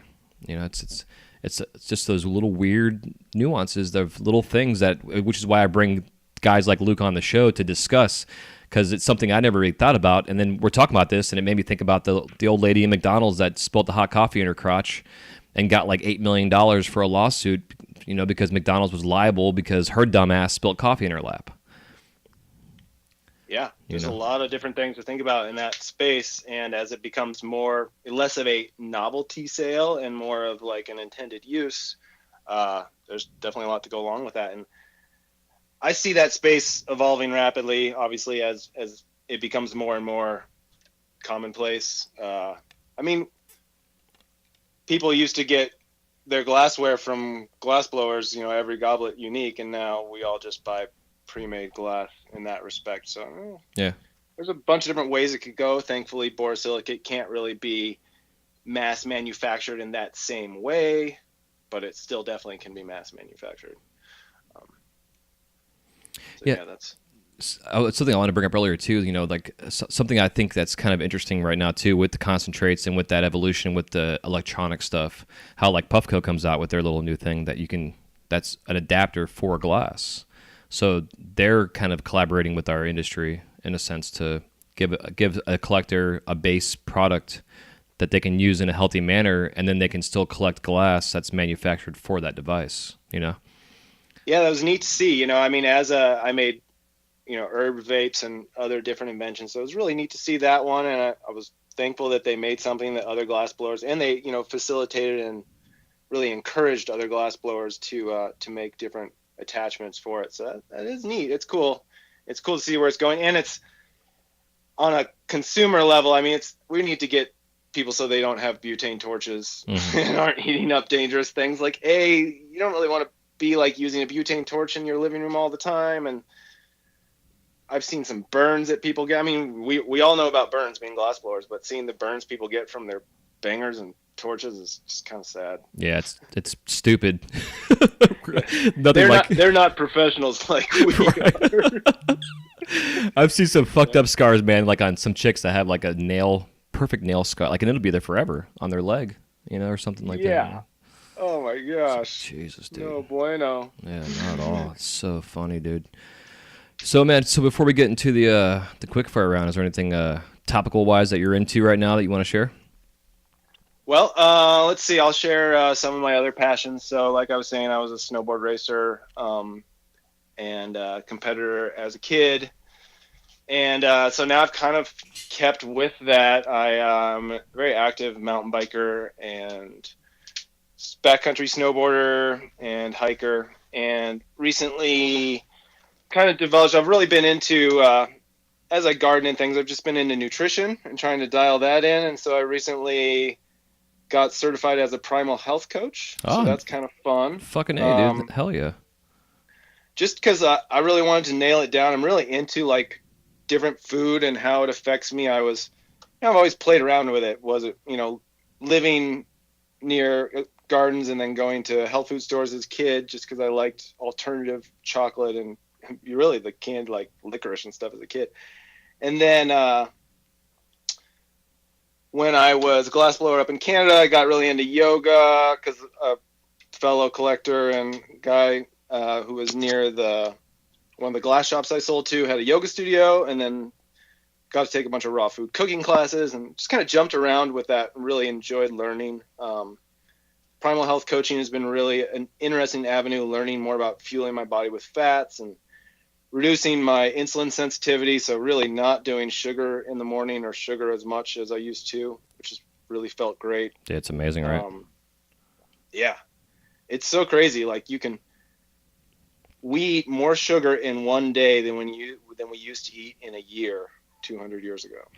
So it's amazing how many times, it's amazing what the human body has been able to deal with over these last 50 to 100 years of people just jacking their insulin levels, and then our body has to, help solve that and then bring it back down, and then we jack our insulin levels basically daily, multiple times a day until it doesn't work and we get insulin deregulation, it's been a really interesting thing for me to learn about as far as fueling my body and, fueling my body to create great work and to not get lightheaded and pass out on the torch, but also like try and get into that flow state nutritionally and environmentally as well. Hell yeah, dude! It's cool that you're bringing that up because I've had this talk a lot on the show, and people that don't understand about insulin sensitivity, it's all about your glucose levels spiking. Like having a bagel in the morning is the worst thing you can do for your entire day.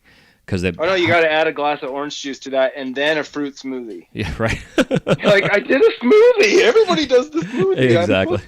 It's like, well, you just made it more accessible for you to digest all that sugar. And then What I call is it's the carb train. Yeah. I like to try and go as far throughout the day before I get the carb train rolling, because I know once the carb train starts rolling, and maybe there's some munchies in there mixed in, I'm just going to be in the kitchen for the rest of the day. Yeah, So. dude, it's the worst because like I'm addicted to sugar. Like I know I'm addicted to it. I mean, you give me a bag of Oreos and it's gone before I leave the store parking lot, kind of shit, you know? Yeah, I always like to open the stuff as I'm walking out of the grocery store. Yeah, I had to put the shit either in my trunk or in the back seat where I can't reach it. And if it's in the back seat, I'll still at a red light, like get out of my seat and go back there and dig the shit out of my back. Yes. It's the worst. But I've started paying attention to all that shit myself about 3 years ago, and like I cut sugar out of my diet. I drink like coffee black now, and I lost 15 pounds and within like the first month and a half of just cutting sugar out of my diet, like not even exercising, just cutting that shit out because of how my body began to regulate itself because I was just ingesting, you know, and even it's not even like pure sugars. It's like the artificial sweeteners that are in things you don't even realize are in there, or like going to get my Starbucks vanilla iced coffee and the liquid vanilla flavoring. It's a fake sugar, so your body reacts to it differently than it would to process regular sugar. So your insulin levels go through the fucking roof. You start burning off muscle instead of fat, so your fat cells stay there. And you know what I'm saying? It's like it's crazy, and people don't realize that shit. And then just recently, I've been learning and listening to some shows about like gut biome and how important our gut and the bacteria that's in there is. And this guy was talking about people that have that are doing keto right now, that the keto diet as in a sense, quote unquote, it's beneficial. What it's actually doing is it's literally changing your genetics to make your genetics think that you're in starvation mode, that you're living in this famine, and because of all this fat you're eating. So it literally changes your genetic receptors to think that. So if you have produced children, exactly. And if when you have kids, your kids are going to be born with that genetics marker in their cells. They're going to be born immediately. Their body's going to think that they're in this famine and starvation mode, so they're going to store all this fat. And then when they're in their like, teen years, they're still storing all this fat because of the genetics that they have. It's so fascinating, and this is all new shit people are learning about now as we continue to study this stuff and the fads and whatever. It's called the science of epigenetics, and it's crazy. So it can go and it just basically flicks little light switches on and off that can be very subtle, and sometimes it even takes generations for them to appear. But yeah, the science of epigenetics is real, and it's environmental, it's stress, and it's what we're eating, and it's totally real. And so it's a good motivation to try and live a less stressful life with less bullshit that we're consuming, whether it's sugar in mass or driving in traffic or breathing exhaust. All those things, really, we're learning that they have a bigger impact on us and our kids down the line. So it's very eye-opening and really an interesting area of study, and it was really fun for me to try and work through that and learn how to fuel my body for exercise. I'm 41 now, so learning to just try and be more mobile as I'm aging, and not have sore knees, not have a sore back. A lot of these things, really, a lot of the things I've learned have been just really learning to heal myself. Yeah, which is awesome. And then you can take that knowledge and pass it on to somebody else, like we're doing on the show. Yeah, help others around me. It's awesome, especially when somebody has, it's like glassblowing. If you go to somebody and you try and teach them how to do an implosion pendant, but they've never blown glass, they really aren't going to grasp anything or remember anything. But if they've tried it a little bit, all of a sudden they're going to learn so much more. So I think that should be encouragement for other people. Try and learn a little bit about health, and then when you do meet some people or read some other stuff, it's going to soak in a lot better because you'll have this more basis to go off of. Yeah. And it's tough because it is really confusing, and there's a lot of different things to look at out there, but I think it's worth it. As glass blowers, we have extra time. We have the ability to get out and walk around a little bit, or control what we eat a little more sometimes, hopefully.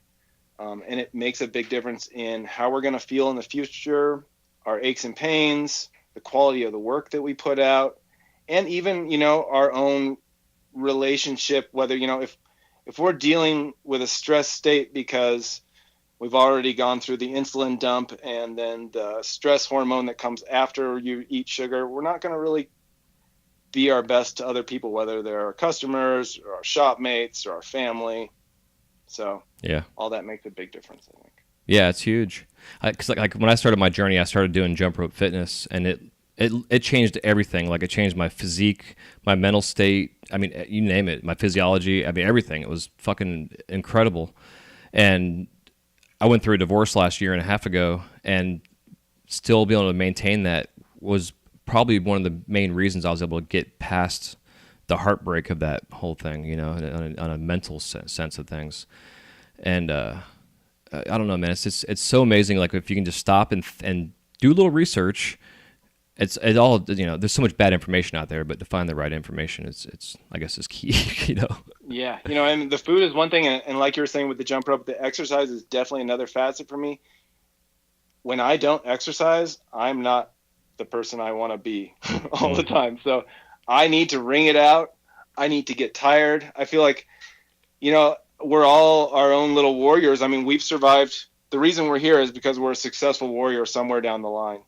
And, you know, I think you got to wring it out and wear yourself out to really be your best sometimes. And so I appreciate the fact that I get to do that as a glassblower, and I encourage others to really go out there and start slow. I mean, you don't even need to get out of breath. It's just nice to feel tired at the end of the day from physical activity. Yeah, and you know, it's interesting too. Like I'm sure you've experienced the same thing, but you know, being a glassblower, it's kind of meditative in a sense. You know, with what we do, especially when you're in that flow state, and we breathe real shallow. It's, you know, kind of repetitive, but it's a shallow breathing that we do, and our cardio goes to shit. So you go up a flight of stairs and you're out of fucking breath because you don't really get that good cardio exercise that you should be. And I wasn't really aware of it until I went up a flight of stairs one day, and I'm like, God, I am out of breath. This is fucking stupid. So that's when I really came to, you know, conclusions that I got to get some cardio in my life, you know, and again, doing the jump rope stuff was the best cardio I could have done. Not only because I could stay at home and not have to worry about running around the neighborhood, but you know, it's fun, and I enjoyed doing it, the challenge of it.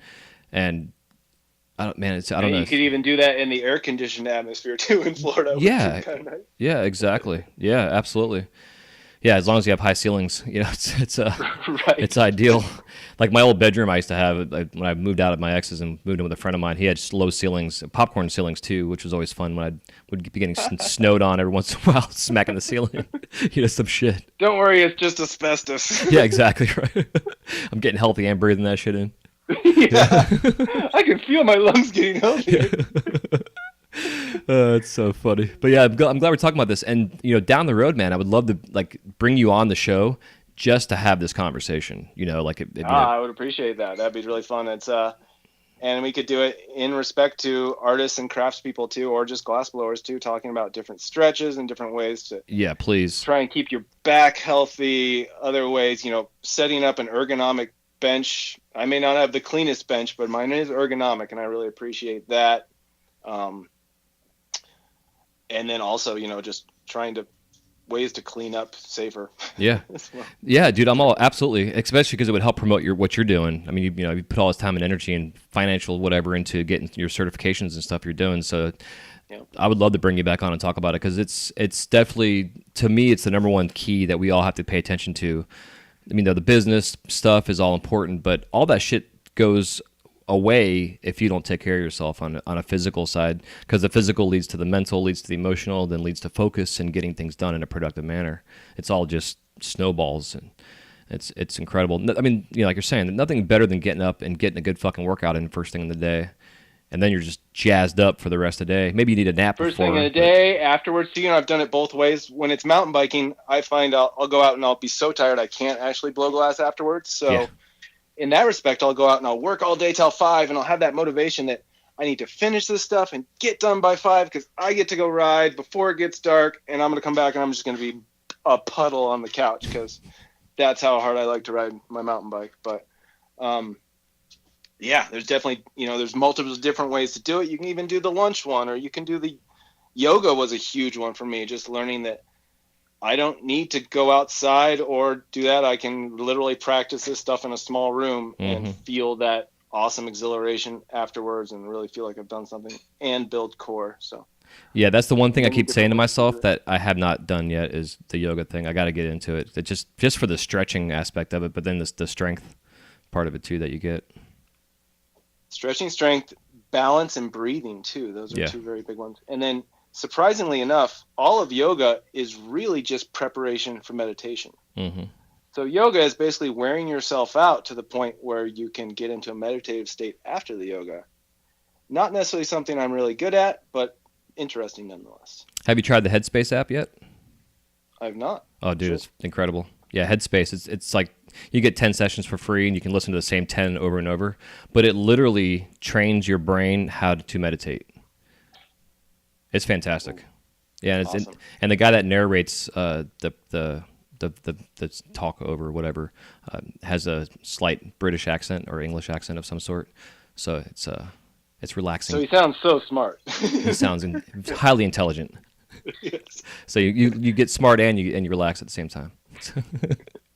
But something else, like I had a friend of mine that was doing yoga and ballet fitness classes, and I had her on the show for I think she was like episode 3, and part of my goal with her was to have these talks, and she was less educated in the areas than what I initially perceived, so I didn't end up falling through with her, minus the interview we did. But I've always wanted to develop with some yoga instructor a yoga routine for glass blowers. We all do the same sort of movements when we're working, so there's got to be movements we can do beforehand to get us stretched and strong and on center. Yeah, and really similar to that, I've talked to some other people that are really good at archery, and there's, like little preparations you do before you do a big move that's like a make it or break it move. So whether it's a little breathing exercise or something like that, it'd be fun to talk to some other people that do maybe like sharpshooters and stuff like that, how they get into that little zone right before the super crucial move. Because I've definitely it's like attaching that marble on the vessel. You're like, oh, it's going to be perfect. It's going to be perfect. Oh, it's 3 degrees off. Yeah. Yeah, or doing symmetrical horns or some shit. It's like, yeah, it's right. the worst. They're like, put the bad side on first. Yeah, exactly. Took me a while. I heard that. I was like, oh. Yep. Yeah. If you're left-handed, do the right side. If you're right-handed, do the left side, or whatever that is. Do your bad side first. Bad side first.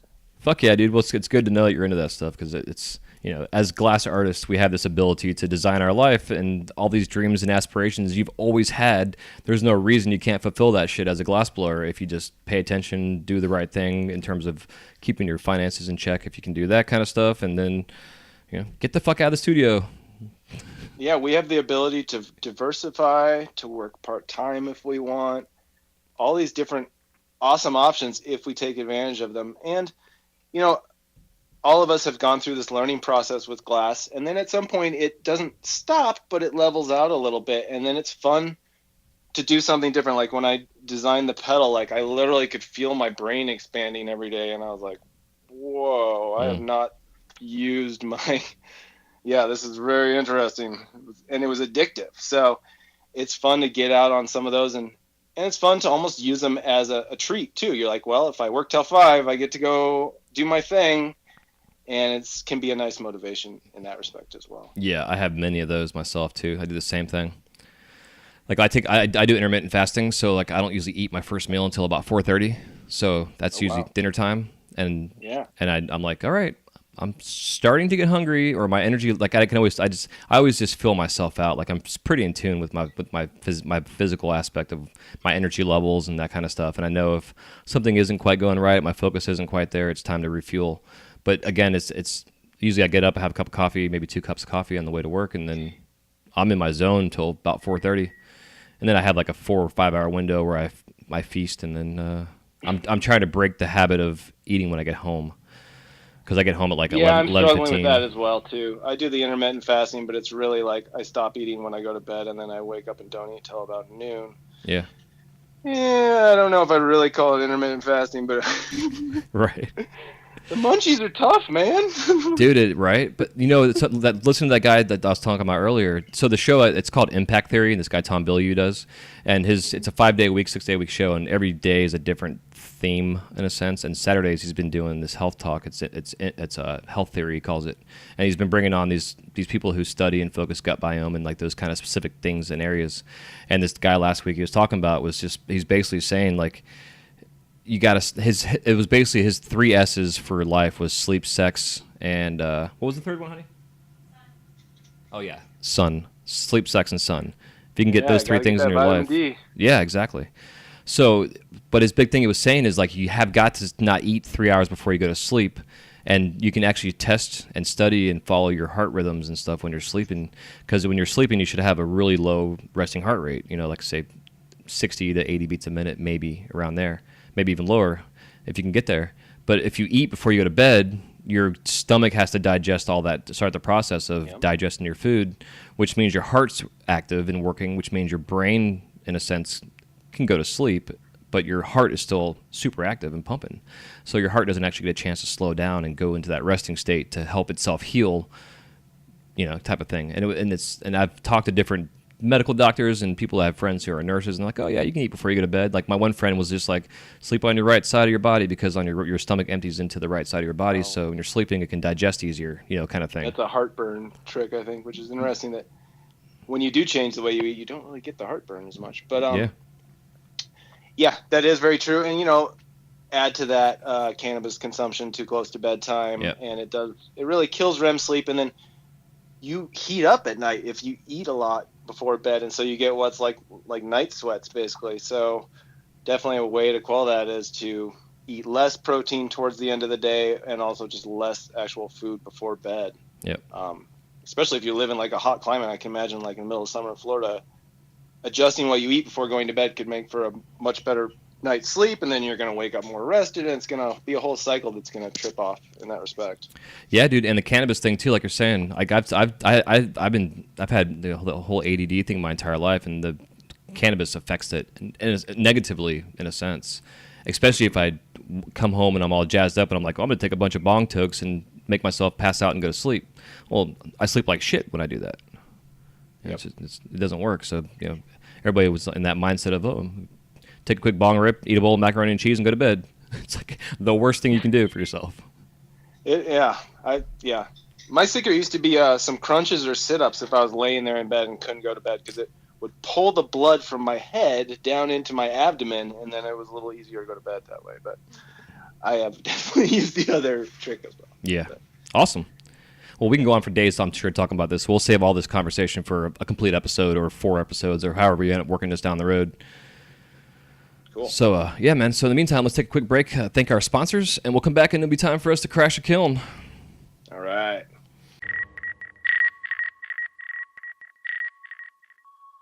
Segment of the Wise Guy Radio Show is brought to you by the Flow magazine. Since its inception, the focus of the Flow has been to provide a bond among members of the lampworking community. This has been accomplished by developing relationships with the finest artists and sharing their techniques with you through in-depth step-by-step tutorials. In every issue, you can enjoy great content with the hottest artists and cutting-edge techniques using the latest industry products.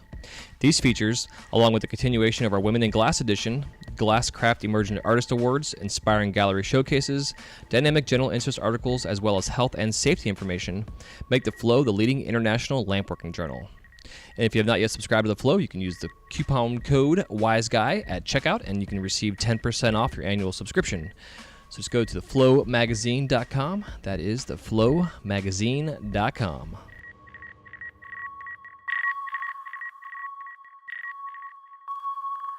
All right, man, we are back. So and we're back. Yes, nice and short break there. And thanks to the Flow magazine for sponsoring this part of the series here. And but yeah, man, so the Crash the Kiln round, I'm sure, as you know, we've all crashed the kiln throughout our glass career to get that ordered to the shop while they're still warm, like some fresh baked biscuits. And but I have 7 questions to ask you, and you can give me a 30 to 60 second answer per question. We can also expound upon them as typically happens here. And the first question I like to ask is if there's any living glass artists you'd like to work with or collab with that you have not with yet, and who is that artist and why? I'd say William Morris is just somebody who I was heavily influenced by. He's not really a boral worker, but I'd say he's a torch worker because he seems to really sculpt a lot of glass with torches and everything else. Yeah, heavily inspired by a lot of his stuff early on, and then just the large installations. I don't know that I'd ever be able to work with an artist of that caliber, and I believe he's retired, but that is the guy. Yeah, it's amazing when you look at the lineage of artists that have come out of Chihuly Studios or worked with him in a sense for years. You know, William Morris is one of those guys. It's just you see his work, like you see like some of his old skeletal structures he would do, the bones and stuff. Yeah, it's just phenomenal. If those listening, if you're not familiar with them, definitely Google them because you'll be. I mean, he was the janitor. He was the janitor, and he started blowing glass, and then he became William Morris. So yeah, so amazing. No, it is. Yeah. So number 2 question is, what are your top 5 favorite colors in glass? Ooh, yeah, that's a tough one. Especially nowadays. Let's go amber purple Mm-hmm. to begin with, just because it has so much variation. It's been there for so long, and it's pretty awesome, especially when you combine amber purple and Cymax glass. It's got to be Cymax.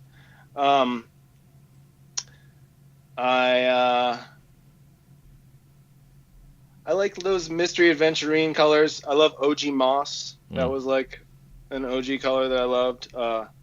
Gold and silver. Will those count, or do they have to be a color? No, dude. Gold and silver work. Yeah, fume's good.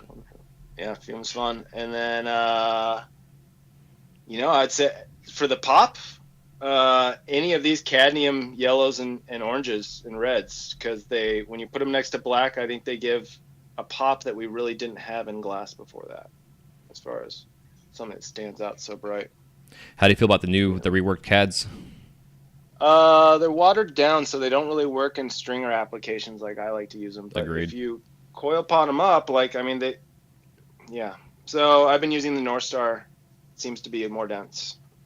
Yeah, absolutely. In stringer form. Which is funny when you look back at the history of glass, and like alchemy was like, I mean, not completely, but they were in a sense like, the manufacturer of the CADs back in the day. Like they were the go-to colors, and to see North Star really reformulate this stuff into, like, I love it. It's all I use at work. It makes very much financial sense of what alchemy did, and it seems that's the direction their companies, they kind of go with what's making the most money at the time. And I mean, when they have artists that want to just buy a bunch of sticks of stuff and coil pot it all up and make solid color things, then heck yeah, I mean, I would fuel that industry. But for those of us who use it in stringer form, it doesn't work anymore. So it's double-edged. Yeah. Sword there. Yeah. I miss acid yellow. Yeah. Such a good yellow. It was a good yellow, although it wasn't as dense enough for me. I find that just the normal. Actually, check the new North Stars; they're less bubbly now too, which is neat about that one. Yeah, the acid yellow was the super bright one, but it was slightly see-through, right? Yeah, just a slight transparency to it. It was a little softer and work to work with compared to like a canary or a yellow crayon type thing. Yeah, for sure. Hell yeah! So number 3 is what is your worst injury in the studio?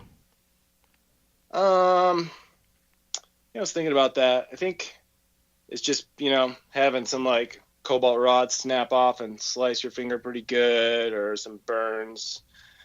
So I'm going to knock on wood here and say, I think it's just been like small whatevers. I'm knocking on it too, bro. I've had several, like I had Steve Sizelove on the number 4 episode. He's like, yeah, I've never really had a major injury in the studio. I'm like, dude, I'm knocking on every piece of wood in my house right now for you, please. Yeah, no, I know I've had some decent ones, and I've had ones where I was like, I really couldn't even go in and go to the hospital, so I just cleaned it out, super glued it up, and taped it to a popsicle stick. Way wet. Yeah. So yeah, that is the beautiful thing about any glass cuts, is they're relatively clean, and super glue is pretty easy to find. So. But man, it's amazing how fucking much you bleed. Yeah, but that's just cleaning it out. That's nice. Yeah, exactly. I like the positive perspective. Right. Look at all that blood. It must be so clean in there. Dude, I've been dripping like a stuffed pig before, not even realizing it, because it's such a clean cut, and then all of a sudden your rod's like sticking to your hand, like, what is going on here? Yeah, that almost brings back. I don't know. It's like one of those things you go through multiple times in your career as a glass blower, and it's always the same. You're like, oh, yeah, time to shut her down and wipe this Yeah. blood off. Or like you get the one blister on your finger that every time you roll a rod, it like bumps on the blister on your finger. You know, like the old shit. You know, thankfully, I haven't had a blister that is raised up in a long time. I always put it right back near the heat, or my theory on a burn is you instantly stick it in your mouth and then pull it out and blow on it. So do the same shit. Yourself breathing. You're not running it under cold water, so it's not going to develop a large blister, and your goal is to get that sucker to leather up. So you look at it, you've already had it in your mouth, so you stop the burning as fast as you possibly could, and then now you're gradually slowing it down by blowing on it, and then maybe put it next to the torch flame again, too, if you're feeling extra ballsy. Yeah, but doesn't it just taste lovely on that first little cool down? Yeah, I've tasted burning human skin, for sure. Hey, at least it's your own, though, so it's all good. Yeah, right? I guess that makes it okay. So number 4, when you're in the shop, do you watch TV, listen to the radio, or do you do both? I am a big podcast guy. Lately, I've been watching some podcasts on YouTube. I do have a TV set up there. I try not to watch it, but I do put it in there. You know what's funny? I've been doing the virtual shopmate thing lately, where you'll put a podcast on, and then go through Instagram Live and put up somebody else blowing glass. And I think it would be funny to get a little group of people doing that, so you were like accountable with each other to stay on the torch for longer. Yeah, man. Years and years ago, when I was, probably a decade now, when like FaceTime first started going, or maybe it was through Facebook, I don't remember. I had some friends, glassblowers in Colorado, and we would do that, like, because the times was a little different for me. So if I had a late night, I'd hit them up like, "Hey, can I work with you guys tonight?" And they're like, "Oh, fuck yeah!" So I'd stay up till 4 or 5 in the morning. You know, we wouldn't even talk or anything. It would just, just to have that company, which is why another reason I started this podcast, because I want to be able to be there to keep the lonely folks in their studios company while they're blowing glass. Right, totally. So if I pop on Instagram and I just start watching you blow glass and I don't talk back, it's because I'm actually blowing glass at the same time. We're working together, bro. Hell yeah. Well, they have that new thing there where you can like video collab or whatever they call it. I don't know. I've seen two people are seshing right now on Instagram on the same thing. Yes, you can do that, which sometimes I'll do that, but other times I don't really want to be on camera. I'll just wear my ridiculously looking funny hat. And Hell yeah. Whatever. Gotta love funny hats. Right? And big sunglasses. Yeah. Yeah, and you're in Colorado too. See, like the only time I've ever seen snow was like 4 years ago. I went to Colorado for a long extended weekend, and that was my first time ever in snow in 42 years. So I definitely have an appreciation. I can't say an appreciation because I enjoyed it, but I can't live in it. Yeah, it's tough. I mean, the worst for me is blowing glass when your fingers start to get numb. It's not very motivating to stay out there. So that was part of the motivation to do the health coach thing. And I've kind of dipped back into ceramics here and there. I bought an extruder and I've been playing around with some of that and making some clay marini and some other fun things. Rad. Are you extracting from like riverbeds and stuff? Like actually no, so extruder is like, like that Play-Doh toy where you can squeeze out. Well, I know so I basically bought. Yeah, I know what the extruder is for sure. So as far as the marini goes and getting different tints to my clay, I've chosen to actually go off of a porcelain base and then add like iron oxides and things. Okay.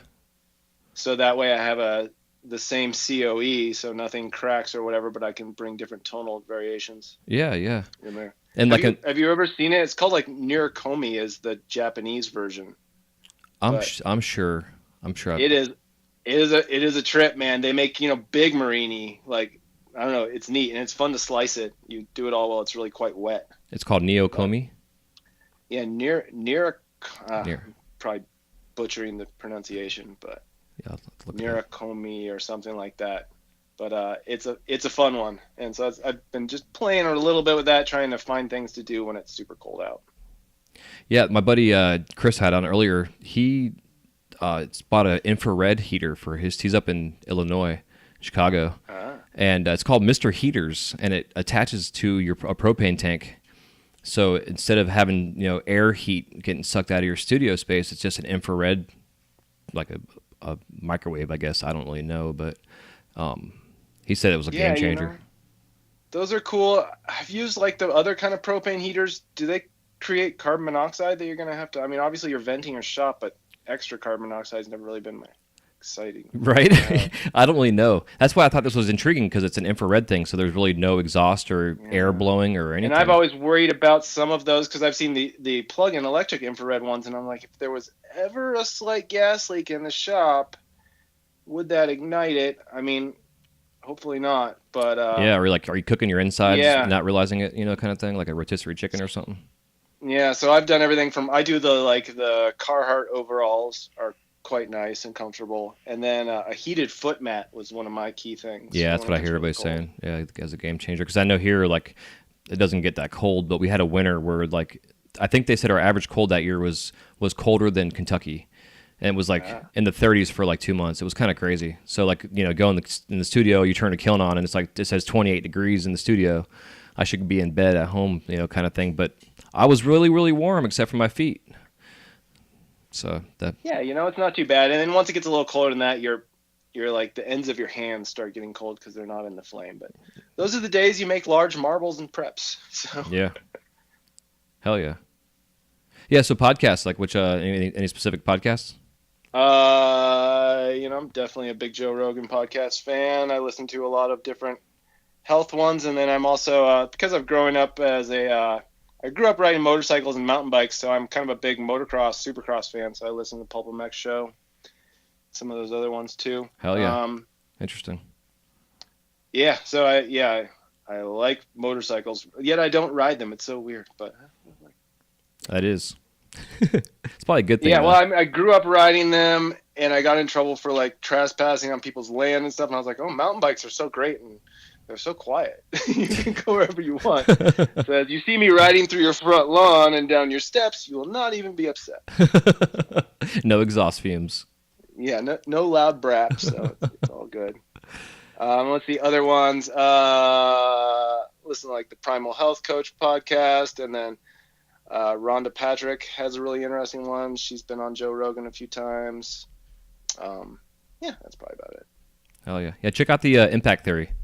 I think you'd dig it. He's definitely covers the gamut on everything from personal development to relationship talk. Like, he brings his wife on and they have a little discussion together and different topical stuff. Nice. It's interesting shit. And then the Saturday shows is health theory that he's doing. It's all fascinating stuff. Yeah, it is so cool, man. In the landscape of education now, to be able to have all of this stuff. I mean, if you wanted to learn how to walk your dog and pick its dog shit up properly, there's probably a podcast out there for it. There is, and I like it because it's interact. We all are starving for this information. We all want more information, but you can put the phone down and get it the old school way, audioly, and there's something really nice about that after, everybody I'm sure is addicted to their phone like I am, or just screen time in general. It's nice to get less screen time and a little audio, especially when you're working glass. Yeah, because I've listened to the same fucking music I'm over listening to. Yeah, glass will kind of crush your music love sometimes unless you're really okay with listening a lot over and over again, because you listen to so much. Yeah, exactly. Yeah. You have any glass-blowing themed tattoos? I do not. I've got some glass already traded in for a tattoo to a few artists, but Nice. I haven't ever reaped the benefits. So, yeah, no tattoos at the moment. None at all? None at all. None at all at the moment. So, we'll see.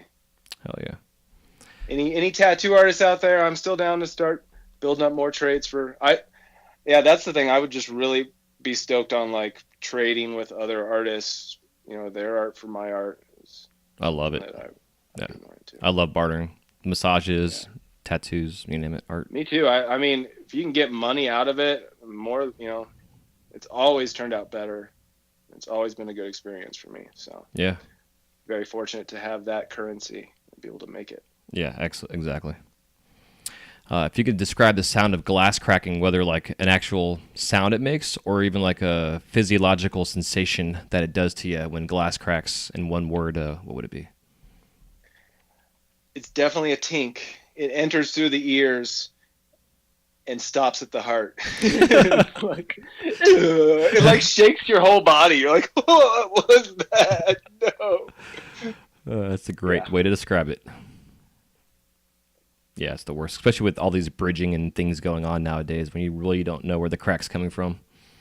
Right? You know, some of those little bridges are some of the loudest pops ever. Yeah, But, right? yeah.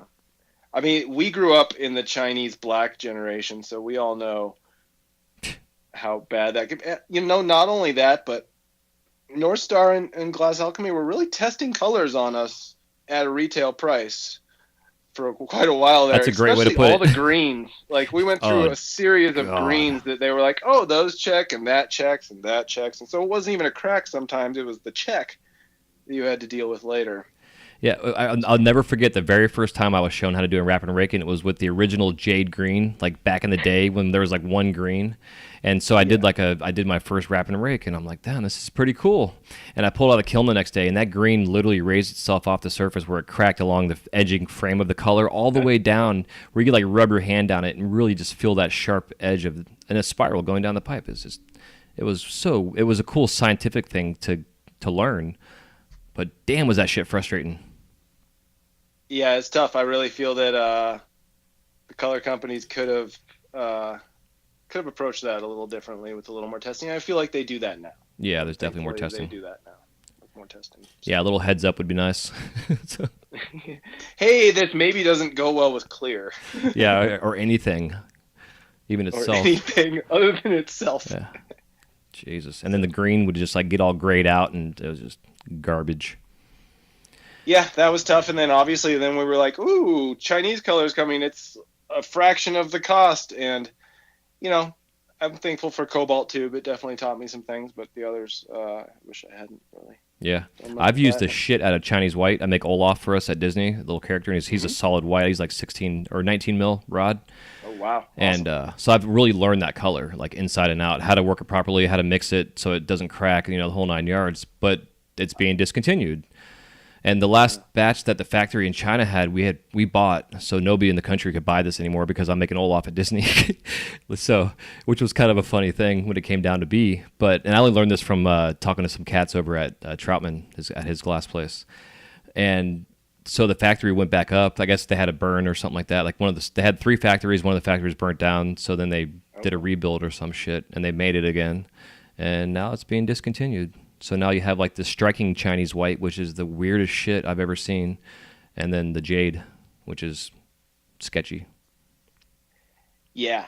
I still use the old school white in my Marini work, and I used to use it a lot for dot boxes because I would use the white and the black, and they would play off each other pretty good.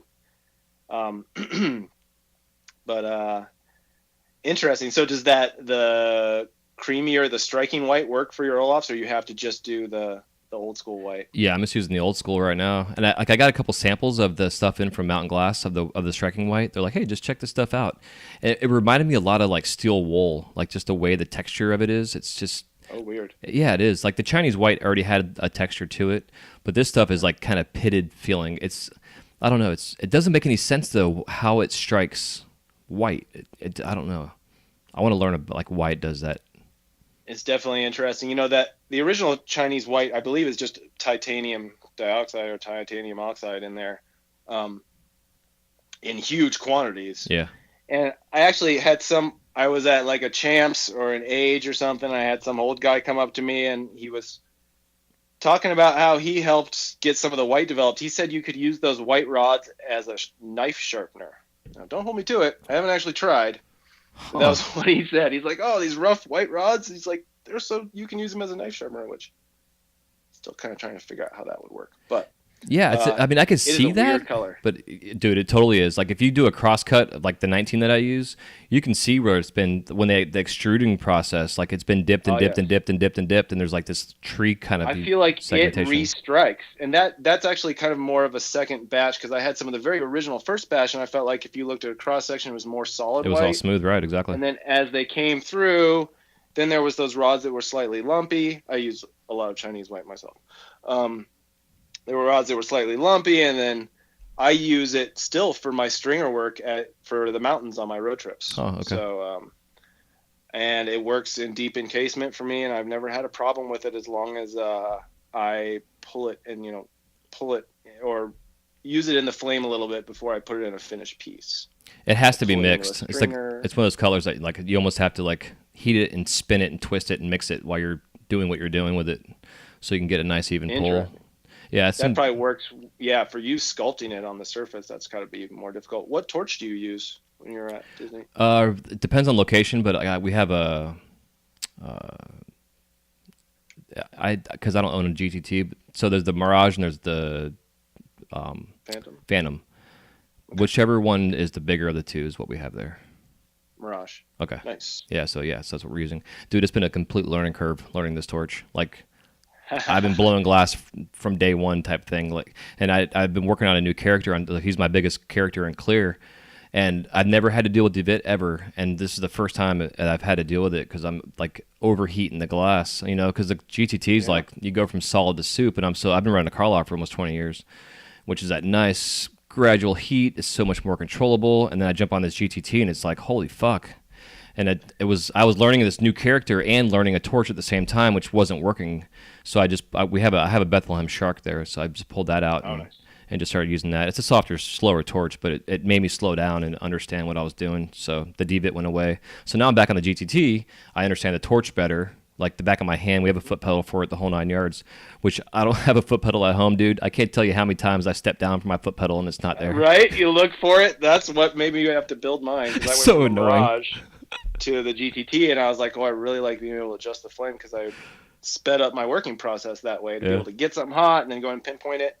So a few things for you to try to be nicer to the surface of your work. If you're working on things like solid white that can't be reduced, try turning down your oxy pressure. Okay. I've seen people run as low as like 20 on a Mirage. Now, if you want to work solid black and not reduce it, you got to turn that oxy pressure up, obviously. Right. But you'd be surprised at how soft you can get a GTT by turning down the oxy pressure. I like to turn down the propane pressure in conjunction with that and have it just enough propane going through to get the biggest flame I want, but just that much. So it takes a little bit more turning on the actual knobs on the torch to get to the flame settings, but you'll find it'll be less touchy. Okay. And another fun thing to do is to run the inner fire and the outer fire on separate regs and feed the inner fire really what a Lynx would get, and then feed the outer fire, that 40 or whatever, a little higher oxy, so that your inner fire is running off a lower pressure, so it's going to be less likely to push so hard and less likely to scuzz the surface of things. Interesting. Okay. Yeah, so that was things I learned. I had a Mirage for about 10 years, so definitely love GTTs as well, and I learned on a Carlisle, so I love all torches. They're awesome. I love Beths as well. Yeah, the Bethlehems they're nice, and like when we first got I think it was a 50 mil Herbie. Well, they were Czech Republic made ones that were like a knockoff of the torch. Interesting. Yeah, and this is like 12, 13 years ago, maybe longer than that, and the guy I was working with, we ran a studio together, and he knew Abe pretty good out in Cali. So we got him in, and the instructions were all in Czech, and we obviously couldn't read them. So Miles is like, well, you've been doing this. I'm not a glass blower, so hook him up. So I hook up the torch, and I'll never forget it, dude. I turn the center flame on. I go to give it a little bit of pressure, and the largest fucking fireball cannon thing shot out of the head of that torch and made the loudest exploding noise. I swear to God, I thought I died. We all ran out of that fucking studio as fast as we could because I thought I was going to blow the place up. And what I realized I had done was I had hooked up the propane to the oxygen lever to increase the flame size. So it just got this huge jolt of propane to hit that little center flame, And just, I'm surprised I didn't blow the fucking torch up. Like it scared the shit out of me. So we immediately disconnected it and said, "Hey, Abe, you want to buy some torches?" And we ended up just selling them to him because I didn't want to, kill my fellow shopmates and blow the studio up. Because again, the GLDGA was out there, or whatever the fuck you want to call the thing at the time, but there still wasn't a lot of information on the Herbies really going on yet. You're saying about inventing a foot pedal in a sense for it. So, Yes, the Fart Glass Pipe Makers Forum. Yeah, exactly. We should recreate that and just call it that, the Fart Glass Yeah. Forum. Yeah, the Fart Glass Facebook group. I don't know. Just something. Bring all the OGs on there. Have some real glass discussions instead of this shit talk with the newbies out there. Even though I love all the newbies, but it's still fun to talk to the OGs out there. Yeah, they all have different things to bring. We can all learn from each other. It's very. I love working with some of the newer glass artists out there. They don't have preconceived limits like I had with, evolving with bad colors and torches that were weird, and without hand torches and stuff. You would set up these artificial limits that don't really need to be there, and it's fun to see some of the newer workers. They're like a young snowboarder that sees somebody do a double backflip in the pipe and goes, "It's possible. Sure, I can just do it."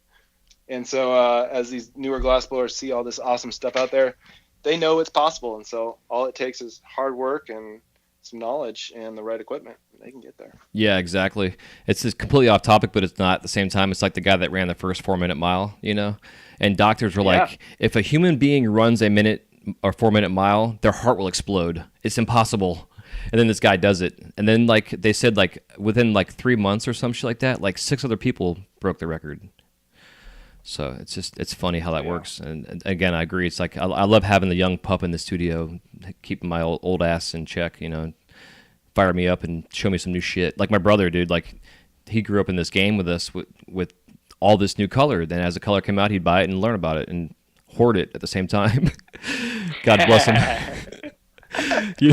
I mean, I'm sure, that fucker has, when the serum talk was going on, I'm like, I know some motherfucker out there that has 5 pounds of serum that he's not going to tell anybody about. And then I told Jared about. He's giving me a few color kickdowns because I only use the India green in my pieces and it's kind of unavailable. So he's like, "All right, here's 2 sticks that'll last you 6 months." He got that for me, the India green stuff. Yeah, I had a shit ton of it at one point in time. We traded a little trade on it, but yeah, it's fun, man. So that being said, it's cool to see the generations that have grown up with all this new stuff and they've learned how to use it properly, and they can teach us how to use it because I make a reducing mess with half this new shit that's out there. Yeah, there's definitely a lot of little nuances to the different stuff, and I've been fortunate enough to kind of evolve with it and learn a lot of it because learning new colors was kind of my dig. But it's amazing to see where it's gone now, and then just the the CFL trend, the color trend has been interesting. The color hype game that GA has been pushing and developing, it's been they're doing it in a team approach type thing too, where it was really interesting to see how they brought out these hype colors and then only gave them to certain artists and made it hard to get, and it made those pieces very valuable at the time. But it's amazing to see how the hype colors just kind of come and go. Yeah, I love Lemon Drop still. Yeah, you can't get that one. No, I know. Fuck, you can I don't make like how bubbly it was, but it was really an awesome color. The very early version that was transparent. Yeah, that exactly. was my favorite. Yeah, that was the shit right there. Yeah, I have a couple small little nibs of that shit laying around still. I've been holding on to. So, well, yeah, man. Again, another tangent there, but last question, and then let you go here because I know you got your time for the day. Is what are your top 5 favorite tools in your studio besides your glasses, your torch, and your kiln? All right. Well, I have a pair of those cigar clippers that are like diamond shears that I've hand sharpened. I have a real set of Jim Moore diamond shears, but they're so big, I don't use them. So I use my diamond shears, number one. If I don't have them, there's certain things I literally cannot do. So say for doing a hot cut on Marini, or even sometimes chopping down hollow tubing, I'll use them to make a little nice score indention around, and then I give it a little wiggle and pop it off that way. Mm-hmm. And that's just something I've personally kind of developed, and it works for me quickly, and I use them a lot. So the cigar, the cheapo diamond shears are one of my number one. I've definitely a graphite rod, whether it's and a graphite octagonal reamer. Those are 2 real big ones, so I can make joints, flare things open the way I like to. Another tool I really like and I can't live without is those little tweezers that when you squeeze them, they open up. Mm-hmm. I really like those for everything, and I've like filed my own personal ones down and wax them occasionally or whatnot. But I find I use that a lot. And then my pedal. So I don't know if that's 5. Am I at 4? Yep, you're at 4. I'm at 4. All right, one more.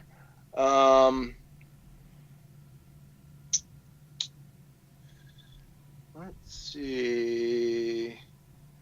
You know, my Blast Shield torch marker, does that count? Yep. I use the heck out of that thing. I really like the swing up side. I have like the Merc one, which is kind of an old school one, but I love it. Has like a little swing up graphite V type thing that's been ground in there that I really like for breaking stuff apart. And yeah, just marvering in general. I have a graphite V tool that I love, except for the fact that I need to find a way to sharpen it so it's not so rounded at the V. Yes. You know what I mean? I find that I really just need that light indentation there, and then I can almost push the glass together and give it a little wiggle or whatever. But yeah, sharpening them occasionally. Mine is like a really wide one that's less of a V and more of an arc. Okay. And I'm not saying it's any better. It just is what's on there. Yeah. I think mine's turned into an arc, so basically. Yeah, right. For sure. Yeah, man, Elm Arbor and that tool, that's definitely good stuff. And those, it's a slick concept set up for the blast shields to have all the different attachments you can put on there that are multi-functional. Yeah, and I must say I use the blast shield on my torch as well. I don't use it all the time, but I love it in the summer when you want to get that heat off your face. And I mean, obviously, it's safer for us to block a lot of that radiant heat, energy, and UV. Another thing I do is I make like a cannabis coconut oil extract that I put on my face every day before I blow glass to try and battle skin cancer and things like Interesting. that. Yeah. I'm glad you bring that up. I wear sunscreen. I have like a quote-unquote natural low SPF for babies, basically, sunscreen that I use. But like I use a blast shield, dude, but I swear to God, it just covers enough where my fucking forehead still gets burnt. So it's so annoying. See, I wear like a hat or a something usually to cover up my forehead somewhat. But yeah, that could definitely happen. Yeah, it's annoying. My blast shield is up quite high too. It's like on the little stick extender. Okay. And it may be a little higher than I want it, but I find it like helps me correct my posture because I can't lean my head forward or I'll hit my glasses into the blast shield. Yeah. And I want it to protect my face, so it almost helps me with posture in that respect. I hate when I realize I'm looking around the stupid thing and I'm getting just blasted by the heat instead of looking through it because it's clear. Oh, I know. I do that too. Yeah. I totally do that. It's so stupid. It's like I got a clear window in front of me. I can just look straight ahead. What the fuck are you doing? But, you know, our head wants to turn with our hands. You know, it's just mechanical stuff. Something. God, it drives me nuts. Stupid habits of 20-year-old glass blowers stuff. Right. So, good stuff. Yeah, dude. Well, I could sit here and talk to you for. I mean, Jared even he warned me. Like, he's like, you guys will probably talk for 5 hours. I guarantee it. So, we're already almost 2.5 hours in. So, again, I know you got a full day ahead of you, probably. Maybe you don't. I don't know, but I do. It's a snow day here in Colorado, but I know you do too. Snow day? Like you guys got snow already? We got snow last night. Yeah, your brother was already posting lives in the shop. He drove there when it was still dark out. But yeah, we got about 5-6 inches of snow last night. Rad. Killed the garden, and it's gonna get down to like 18 degrees tonight, so that'll really kill the garden. Jesus, we had a quote unquote cold front come through on Friday, I think it was.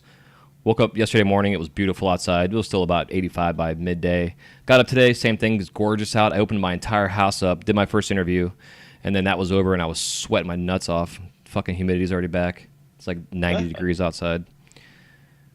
So definitely enjoy that cool weather, man, and that low humidity. Okay. And before I let you go here, if you want to tell us where we can find you out there in cyberspace, and also find your DOS pedal, like DOS boot, and yes. All right. So awesome. glass-wise, it's at Surf Rat Glass. So yeah, last name's Ratcliffe, and I've been surfing around in the glass world for a while. So Surf Rat Glass, and dospedal.com for the pedal, and on Facebook at Bryan Ratcliffe. So rad. all those things. And then if you want to give us some parting piece of advice, and whether it's to the OGs or just to glass artists in general, or just human beings in general, really. Yeah, I'd say treat every customer like they're your boss, because they are. And then what would my other one be? Yeah, just try and treat people the way you want to be treated, and it'll be reciprocal, and it'll work out for you in the future. Hell yeah. Exactly. Well, cool, man. Again, thanks again for coming on, and you know, I Awesome. definitely Thank appreciate you. this and getting you out there, and it's fun talking to the cats out that have been doing this for as long as I have, and have you know, had all the very similar experiences. So it's always good to hear. Great. Well, thank you really much. I appreciate it, and I'd be stoked to do a health coach one as well. Yeah, for sure. And just one more thing too. When this will come out